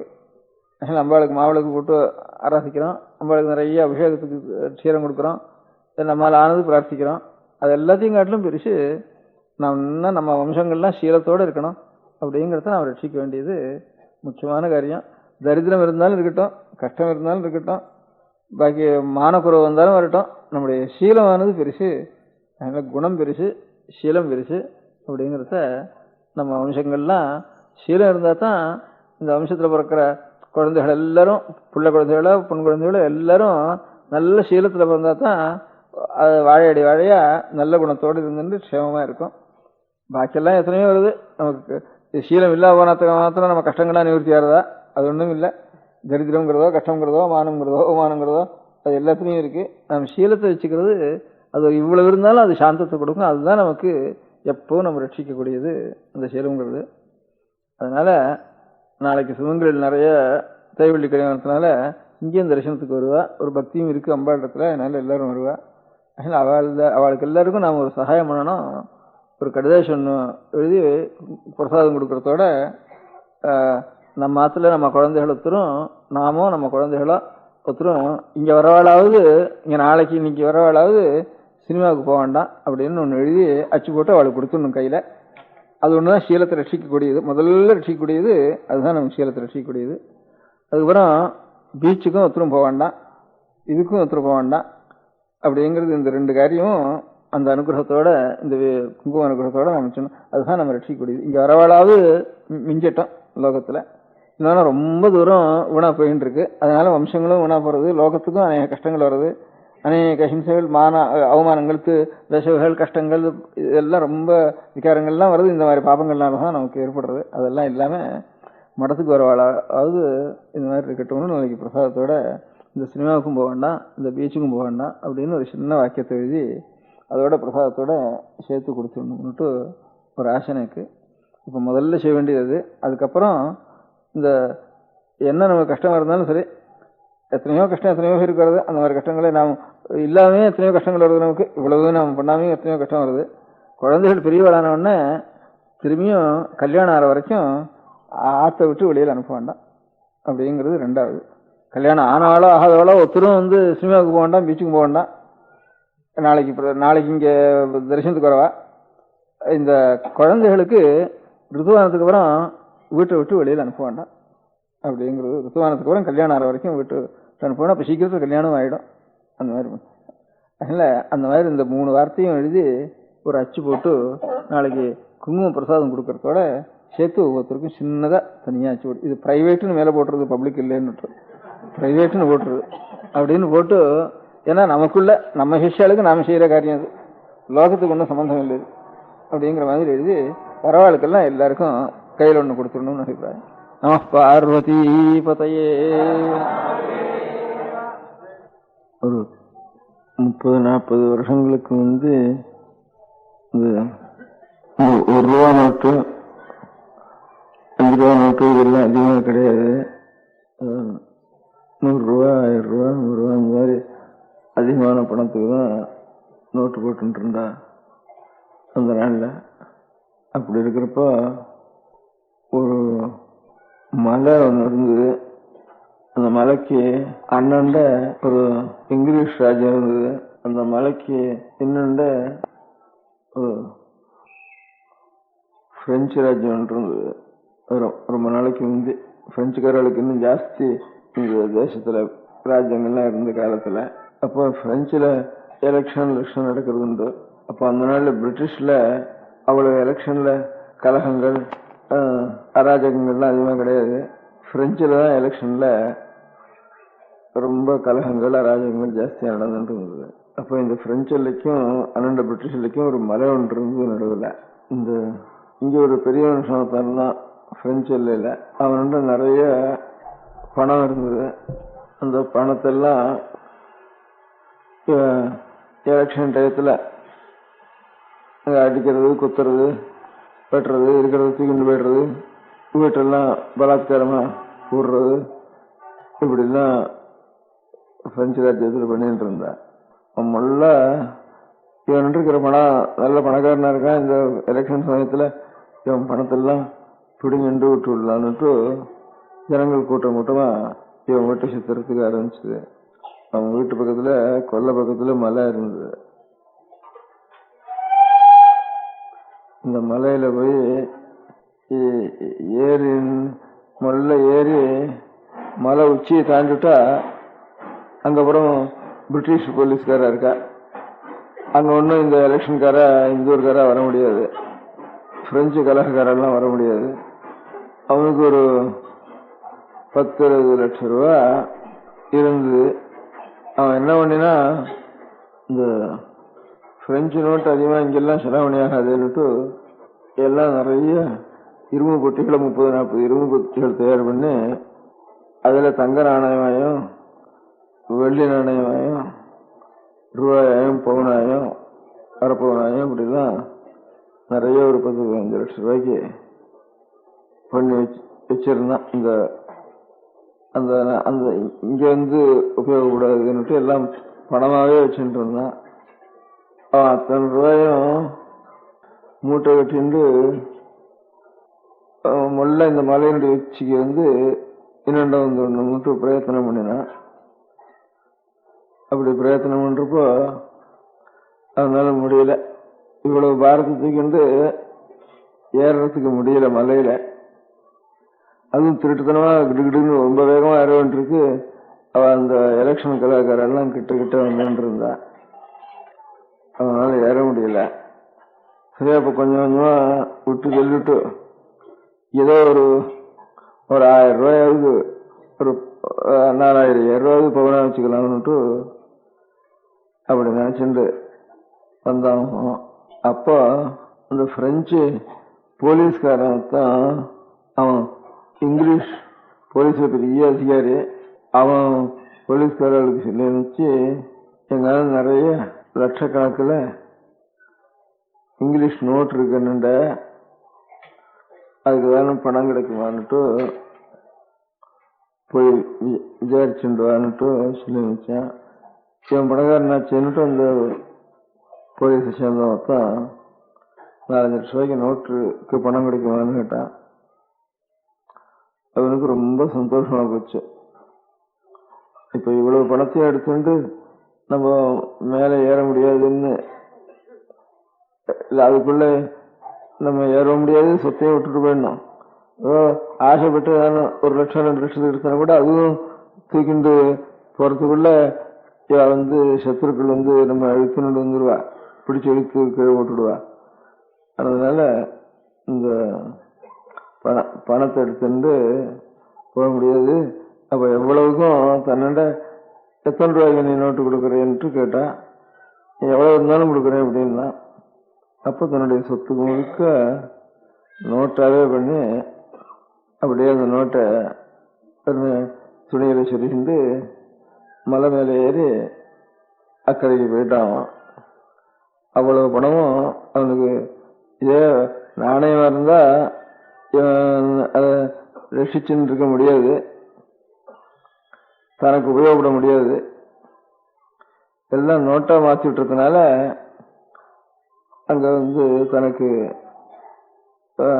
மலை மேல ஏறி மலைக்கு அக்கறையில போய் சூக்கியமா அங்க போய் உடனே அதெல்லாம் திரும்பியும் நோட்டுகள்லாம் வச்சுட்டு பேங்க்லயும் மாத்திட்டு மட்டும் ரொம்ப க்ஷேமமா வியாபாரம் பண்ணிட்டு சௌக்கியமா இருந்தான் அப்படின்ட்டு ஒரு கதை சொல்றது.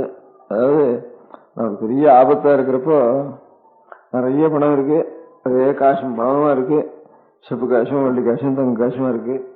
இதெல்லாம் இன்னொரு அரை மணிக்குள்ள பெரிய ஆபத்து வர போறதுன்னா இவ்வளவையும் தூக்கிட்டு போக முடியாது. அவ்வளவையும் தூக்கிட்டு போறதுக்கு எந்த மாதிரி மாற்றி தூக்கிட்டு போனா நாம் எடுத்துட்டு போகலாமோ அந்த மாதிரி மாத்துறதுக்கு நோட்டுன்னுட்டு ஒண்ணு இருக்கு. அது கிடைச்சிட்டு தானே நாம் இந்த ராஜ்யத்தை விட்டு இன்னொரு ராஜ்யத்துக்கு போறப்ப கூட அது நமக்கு உபயோகப்படும். இல்லைன்னா இந்த ராஜ்யத்திலேயே போட்டுட்டு தான் போகணும், நம்ம உயிரை மாத்திரம் காப்பாத்திட்டு உயிர் மாத்திரம் போகும் இன்னொரு ஊருக்கு. இந்த பணமெல்லாம் வராது, இந்த பணமெல்லாம் இங்கேயே விட்டுட்டு தான் போகணும். அந்த மாதிரி நம்ம எல்லாரும் இந்த பூலோக ராஜ்யத்தை விட்டுட்டு இன்னொரு ராஜ்யத்துக்கு போய்தான் ஆகணும். இன்னைக்காவது பூலோகத்தை விட்டுட்டு ஒவ்வொருத்தரும் போயிட்டான் இருக்கோம். நமக்கு இந்த நாளும் போயிட்டு இருக்கோம். நாமும் ஒரு நாளைக்கு போறதுக்கு தான் பார்த்துட்டு இருக்கோம். போறப்ப இங்க இருக்கிறதெல்லாம் அப்படியே விட்டுட்டு போயிடுறோம். ஒன்னும் எடுத்துட்டு போக முடியல.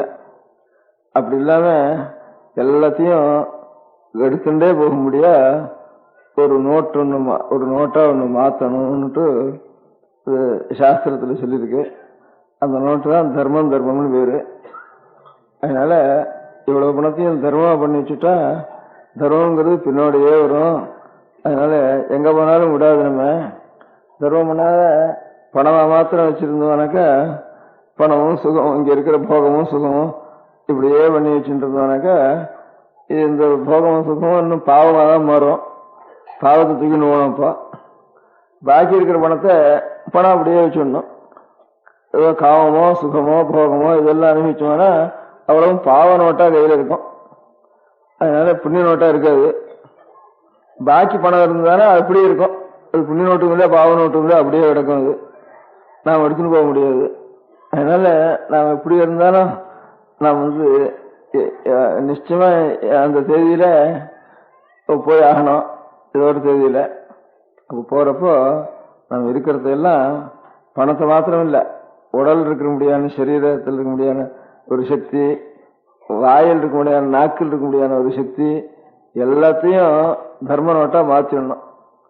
எத்தனைக்கு எத்தனை நாக்கை பொருத்தியாருக்கு நல்ல உபகாரமான ஒரு வார்த்தையும், அவனுக்கு நல்ல புத்திமதியும், பொருத்தியார் நன்மைப்பட முடியாத ஒரு வார்த்தைகளும், பகவானுடைய ஒரு நாமத்தையும் நாம் சொல்லி சொல்லி சொல்லி இவன் வம்பு பேசிட்டு இருந்தோம்னா அதுவும் ஒரு நிமிஷம் அது கடன் நோட்டா மாறும் அதுல இருந்து. அதனால இப்ப நமக்கு இருக்க முடியாத வாய்க்கு இருக்கிற, நாக்குக்கு இருக்கிற சக்தி, உடம்பு இருக்கிற சக்தி, உடம்பு இருக்கிற சக்தினா எவ்வளவோ உபகாரம் பண்ணலாம், எவ்வளவோ ஸ்திரமான காரியம் செய்யலாம்.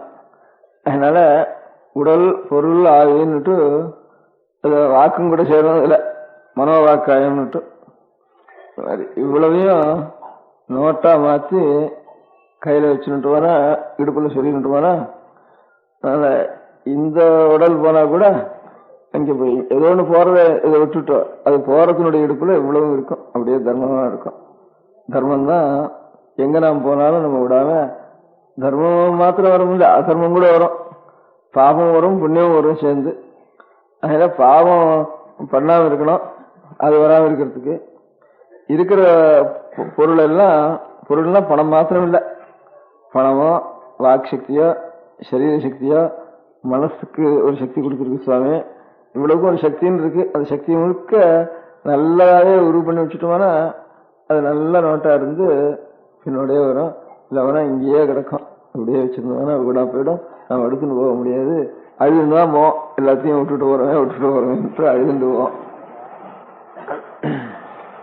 நம்ம ரெண்டு பேரும் நமக்கு ஏதாவது உனக்கு என்னென்ன பிரியம்ப்பா அப்படின்ட்டு ஒருத்தரை கேட்டா, ஒவ்வொருத்தருக்கு எனக்கு 4 சாமான் பிரியம், எனக்கு 10 சாமான் பிரியம், எனக்கு 20 சாமான் பிரியம்னுட்டு ஒவ்வொருத்தருக்கு ஒரு பிரியமான சாமான்ல சொல்லுவா.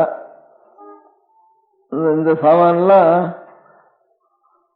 எத்தனைக்கு எத்தனை சாமான் எனக்கு பிரியமா இருக்கோ அத்தனை அந்த பிரியம் வைக்கிறதுங்கிறது என்ன அர்த்தம்னு கேட்டா, எத்தனை சாமான்ல இவன் பிரியம் வைக்கிறானோ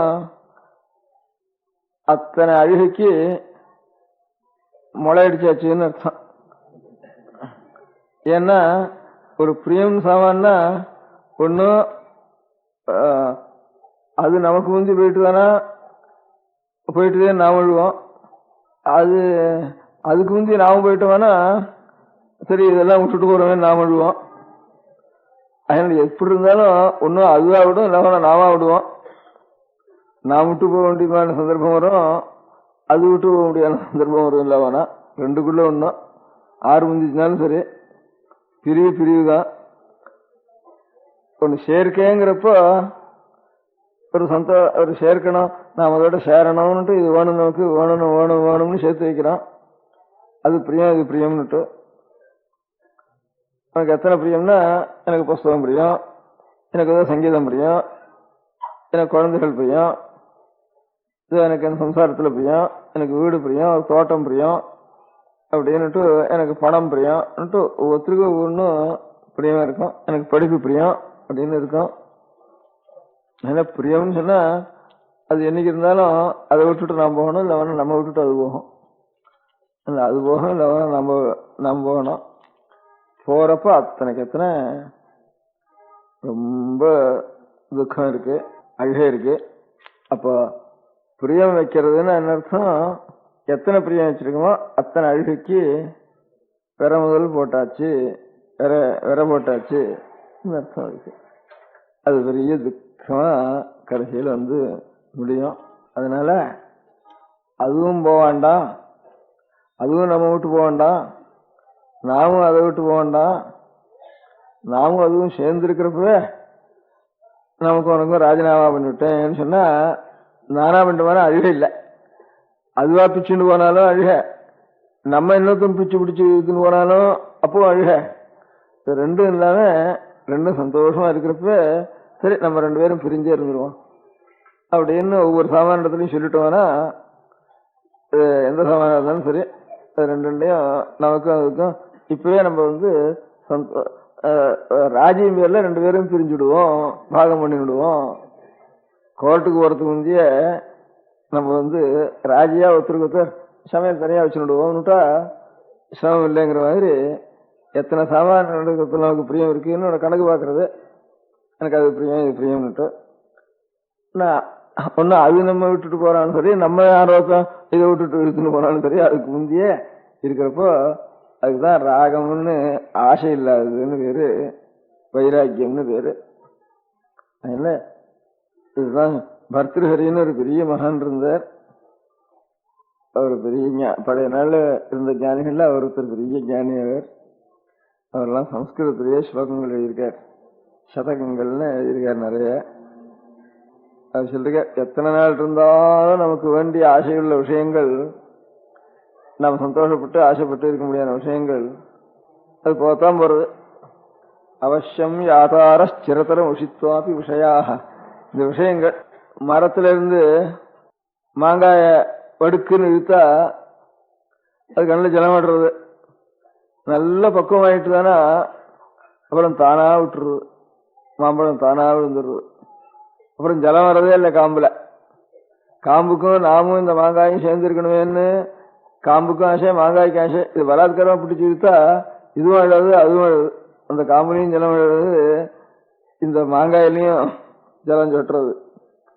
அதனால நல்ல பக்குவம் ஆயிட்டு தானே அது கசப்பு பிடிப்பெல்லாம் இருக்கிற சமயம் அது நல்ல திருப்பி வந்துட்டு தானே அப்ப பக்குவமாயிடும். பக்குவமாயிட்டு தானே தானா ஒத்து பழம் தானா விழும். அப்போ அந்த காம்புலையும் ஈரம் இருக்காது, இந்த பழத்துலயும் ஈரம் இருக்காது, கஞ்சலம் சரியாது. இப்போ அதனால சந்தோஷமா இருக்கும். பக்குவமாயிட்ட மனசு தானா விட்டுடும். அந்த மாதிரி எல்லாம் பக்குவமாகி அது அது தானா நமக்கு எத்தனை நமக்கு இஷ்டமான பதார்த்தம்னு ஒண்ணுமே கிடையாது அப்படின்ட்டு முதல்ல இப்ப ராஜினாமா பண்ணிட்டு போனா நமக்கு சிரமமே இல்லை. அதெல்லாம் இந்த ஆசையை ராஜினாமா பண்ணிட்டு தர்ம நோட்டா மாத்திக்கணும். நம்ம சரீர சக்திக்கு உடலுக்கு இருக்க முடியாத வன்மை நாவன்மை. நாவலர்னு சொல்றது அந்த நாவலர் இந்த நாவலர்னுட்டு சுப்பிரமணிய நாவலர், ஆறுமுக நாவலர், இப்படி அது சில பேருக்கு நாவலர்னு வேறு. ரொம்ப படிச்சவாளுக்கு நாவன்மை உடையவர்கள் நாவலர், நாவில் வல்லவர்கள் நாவல்லவர், நாவல்லர், நாவலர் நாவலர்னு அதனால வச்சு. அந்த மாதிரி கெட்டிக்காரா நாக்கு வன்மை உள்ளவ எழுதுற நாவலர் எழுதுற நூலுக்கு தான் நாவல்னு வேறு. இங்கிலீஷும் தமிழும் உறவு கொண்டாடுறது அந்த இடத்துல பார்வதி பதையே. பெரியவாசரணம். அடுத்த நிகழ்ச்சி நித்திய குரு பாதுகா பூஜை. சுக்லாம்பரதரம் விஷ்ணும் சசிவர்ணம் சதுர்புஜம் பிரசன்னவதனம் தியாயேத் சர்வவிக்னோபசாந்தயே. மமோபாத்த சமஸ்த துரிதக்ஷயத்வார ஸ்ரீ பரமேஸ்வர பிரீத்யர்த்தம் குரு பிரசாத சித்தியர்த்தம் குரு பிரீத்யர்த்தம் குரு பாத பூஜாம் अद्य करिष्ये। गुरुर्ब्रह्मा गुरुर्विष्णुर्गुरुर्देवो महेश्वरः गुरुः साक्षात् परब्रह्म तस्मै श्रीगुरवे नमः। अपारकरुणासिन्धुं ज्ञानदं शान्तरूपिणं श्रीचन्द्रशेखरगुरुं प्रणमामि मुदान्वहम्। सदाशिवसमारम्भां शङ्कराचार्यमध्यमाम् अस्मदाचार्यपर्यन्तां वन्दे குருபரம்பராம். எல்லோரும் குருவை பெரிவாளை தியானம் பண்ணிண்டு அர்ச்சனை பண்ணுவோம். அஷ்டோத்திரம். பெரியவா அஷ்டோத்திரம் பல அஷ்டோத்திரங்கள் இருக்கு. அதுல எளிமையா சுலபமா எது இருக்கோ அதை நான் இப்ப சொல்றேன். எல்லோரும் இதை கேட்டுண்டே திருப்பி சொல்ல முடிஞ்சுபா சொல்லி சொல்லி பெரிவாளுக்கு பாதத்துல ஒவ்வொரு புஷ்பத்தை அர்ச்சனை பண்ணலாம். ஓம் ஸ்ரீ காஞ்சி காமகோட்டி பீடாதீஸ்வராய நமஹ. ஸ்ரீமத் சந்திரசேகரேந்திர சரஸ்வதி குருப்யோ நமஹ. சந்நியாசாஸ்ரமசிகராய நமஹ. காஷாய தண்டதாரிணே நமஹ. सर्वपीठापहारिणे नमः. स्वामिनाथ गुरवे नमः. करुणासागराय नमः. जगदाकर्षण शक्तिमते नमः. सर्वचराचर हृदयस्थाय नमः. भक्तपरिपालक श्रेष्ठाय नमः. धर्मपरिपालकाय नमः. श्री जयेन्द्र सरस्वत्याचार्याय नमः. श्री विजयेन्द्र सरस्वती पूजिताय नमः. शिवशक्ति स्वरूपाय नमः. भक्ताभीष्टप्रदायकाय नमः. ब्रह्मण्य पोषकाय नमः. ब्रह्म विष्णु शिवैक्य स्वरूपाय नमः. कांची क्षेत्रवासाय नमः. कैलास शिखरवासाय नमः. स्वधर्म परिपोषकाय नमः. चातुर्वर्ण संरक्षकाय नमः. लोकरक्षण संकल्पाय नमः. ओम ब्रह्मनिष्ठापराय नमः. सर्वपापहराय नमः. धर्मरक्षक संतुष्टाय नमः. भक्तार्पितधन स्वीकर्त्रे नमः. सर्वोपनिषत् सारज्ञाय नमः. सर्वशास्त्रगम्याय नमः. सर्वलोकपितामहाय नमः. भक्ताभीष्टप्रदायकाय नमः. ब्रह्मण्यपोषकाय नमः. नानाविधपुष्पार्चितपताय नमः. रुद्राक्षक्रीडधारिणे नमः. भस्मोद्धूलितविग्रहाय नमः. सर्वज्ञाय नमः. सर्वचराचरव्यापकाय नमः. अनेक शिष्य परिपालकाय नमः. मनश्चाञ्चल्य निवर्तकाय नमः. अभयहस्ताय नमः. भयापहाय नमः. यज्ञपुरुषाय नमः. यज्ञानुष्ठान रुचिप्रदाय नमः. यज्ञसम्पन्नाय नमः. यज्ञसहायकाय नमः. यज्ञफलदाय नमः. यज्ञप्रियाय नमः. उपमानरहिताय नमः. स्फटिक तुलसी रुद्राक्ष हारधारिणे नमः. चातुर्वर्ण समदृष्टये नमः. ऋग्यजुस्साम अथर्वणादि चतुर्वेद संरक्षकाय नमः. दक्षिणामूर्ति स्वरूपाय नमः. जाग्रत् स्वप्न सुषुप्ति अवस्थातीताय नमः. कोटि सूर्यतुल्य तेजोमे शरीराय नमः. साधुसंग संरक्षकाय नमः. अश्वगज गोपूजा निर्वर्तकाय नमः. गुरुपादुक पूजातुरन्तराय नमः. कनकाभिषिक्ताय नमः. स्वर्ण बिल्वदल पूजिताय नमः. सर्वजीव मोक्षदाय नमः. मूकवाक्तान निपुणाय नमः. नेत्र दीक्षादानाय नमः. द्वादशलिंग स्थापकाय नमः. गान रसप्रियाय नमः. ब्रह्मज्ञानोपदेशकाय नमः. सकलकलासिद्धिताय नमः.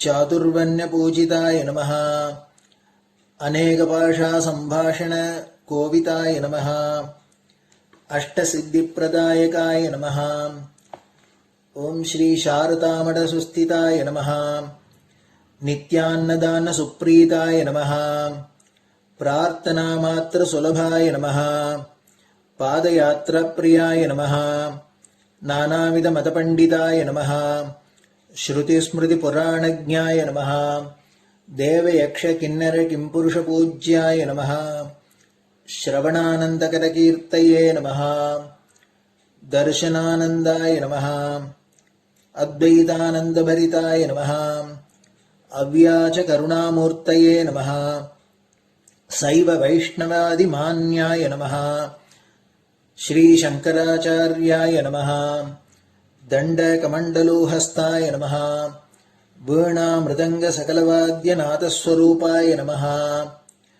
रामकथा रसिकाय नमः वेद वेदांग आगमादि सकलकला सतस्प्रवर्तकाय नमः हृदय गुहाशयाय नमः शतरुद्रीय वर्णितस्वरूपाय नमः केदारेश्वरनाथाय नमः अविद्यानाशकाय नमः निष्कामकर्मोपदेशकाय नमः लघुभक्तिमार्गोपदेशकाय नमः लिंगस्वरूपाय नमः सालग्रामसूक्ष्मस्वरूपाय नमः कालड्यां शङ्करकीर्तिस्तम्भनिर्माणकर्त्रे नमः जितेन्द्रियाय नमः शरणागतवत्सलाय नमः श्रीशैलशिखरवासाय नमः डमरुकनादविनोदाय नमः वृषभारूढाय नमः दुर्मदनाशकाय नमः आभिचारिकदोषहर्त्रे नमः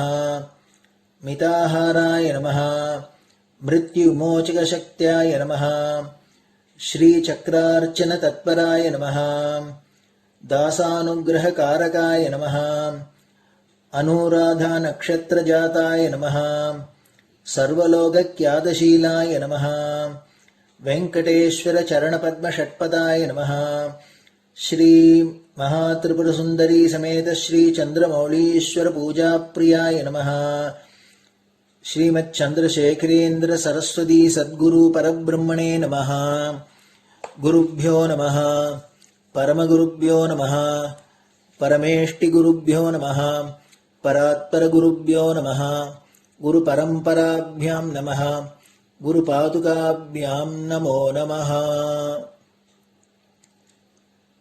அடுத்தது ஊதுபத்தி இருந்தா அதை காமிச்சு தூபம், நெய் தீபம் இருந்தா காமிச்சு அதை நெய் தீபம் தீபம் காமிச்சுட்டு நைவேத்தியம் வெத்தலைப்பாக்கு பழம் இதுலேருந்து ஆரம்பிச்சு அவளுக்கு எது சௌரியமோ அதுபடி நைவேத்தியம் பண்ணலாம்.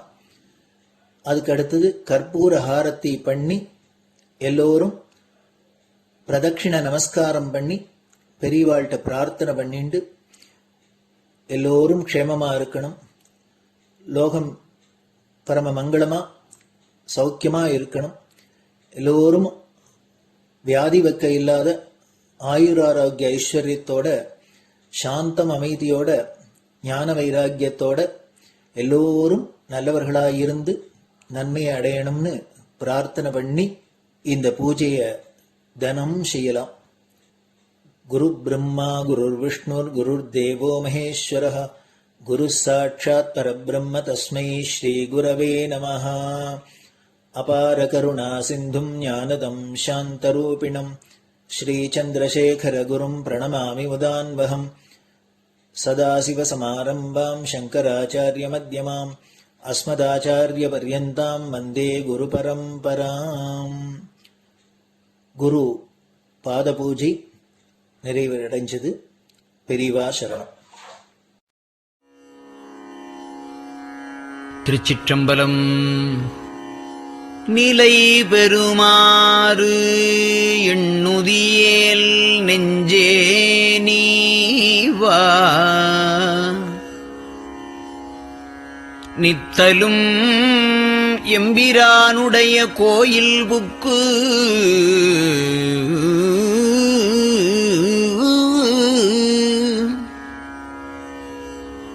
புலர்வதன் முன் அலகிட்டு மெழுக்குமிட்டு பூமாலை புனைந்து ஏத்தி புகழ்ந்து பாடி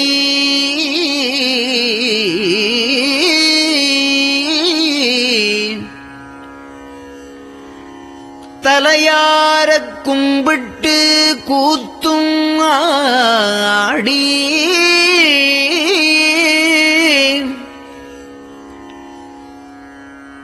சங்கரா ஜய போற்றி போற்றி என்றும்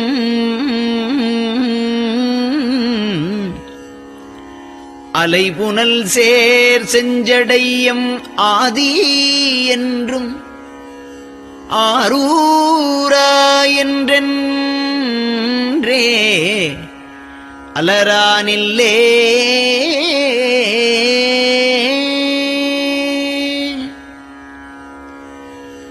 தந்தது உந்தன்னை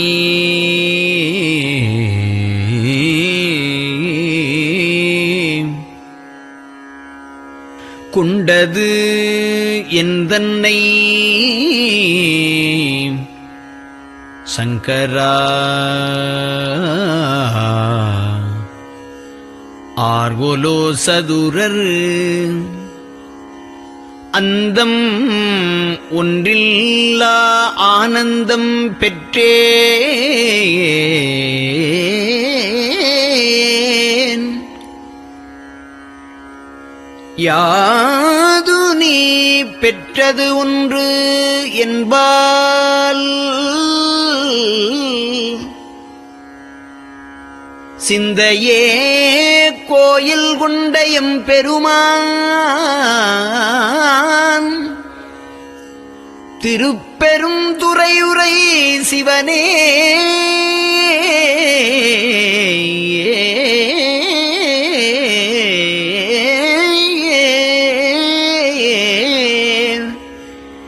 எந்த ஈசா உடல் இடம் கொண்டாய் யான் இதற்கு இளன்வோர்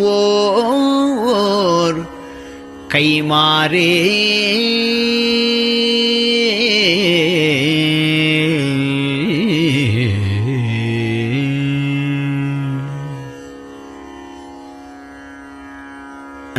அன்னநடையாறு அமுதமொழியார் அவர்கள் பயில் தில்லை தென்னன் தமிழும் இசையும் கலந்த சிற்றம்பலம் தன்னுள்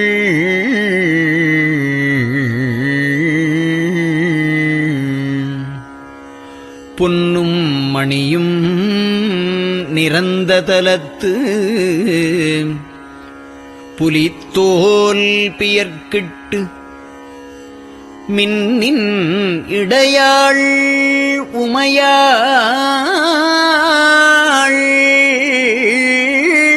காண விகிதன் ஆடுமே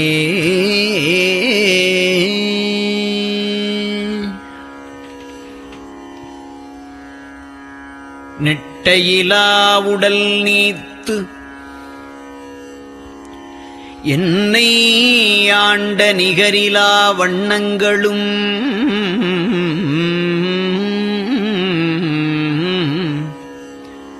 சிட்டன் சிவனடியாரை சீராட்டும் திறங்களுமே சிந்தித்து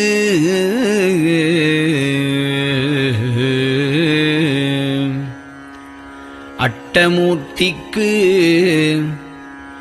என் அகம் நெகவூரும் அமிழ்தனுக்கு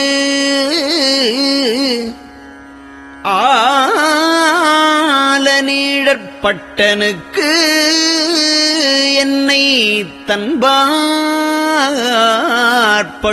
தன்பாற்படுத்தானுக்கே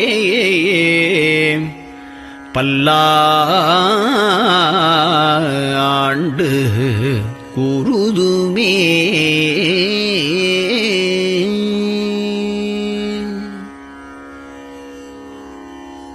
நெஞ்சம் ஈசனைக் காண்பதே விரும்பி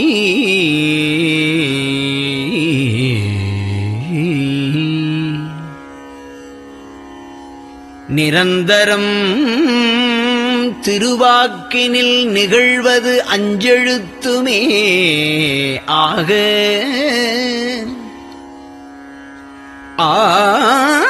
ஆளுடைய அம்மை செம்மலர் கைகுவித்து அருளி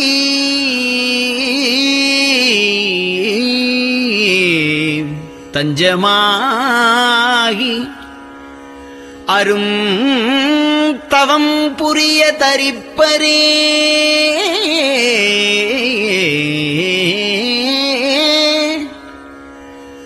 அவள்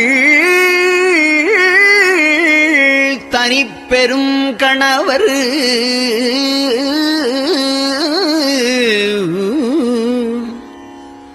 வஞ்சம் நீக்கிய மாவின் மூலத்து வந்து தோன்றினார் மலைமகள் காண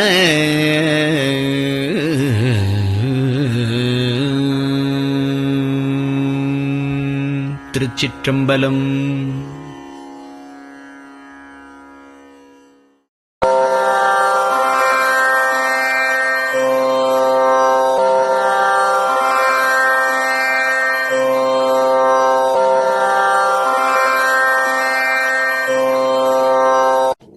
பெரியவா சரணம். பெரியவா வானொலியின் காலை நிகழ்ச்சிகள் இத்துடன் நிறைவடைகின்றன. எமது அடுத்த ஒளிபரப்பு இன்று மாலை இந்திய நேரப்படி 6 மணிக்கு துவங்கும். பெரியவா சரணம்.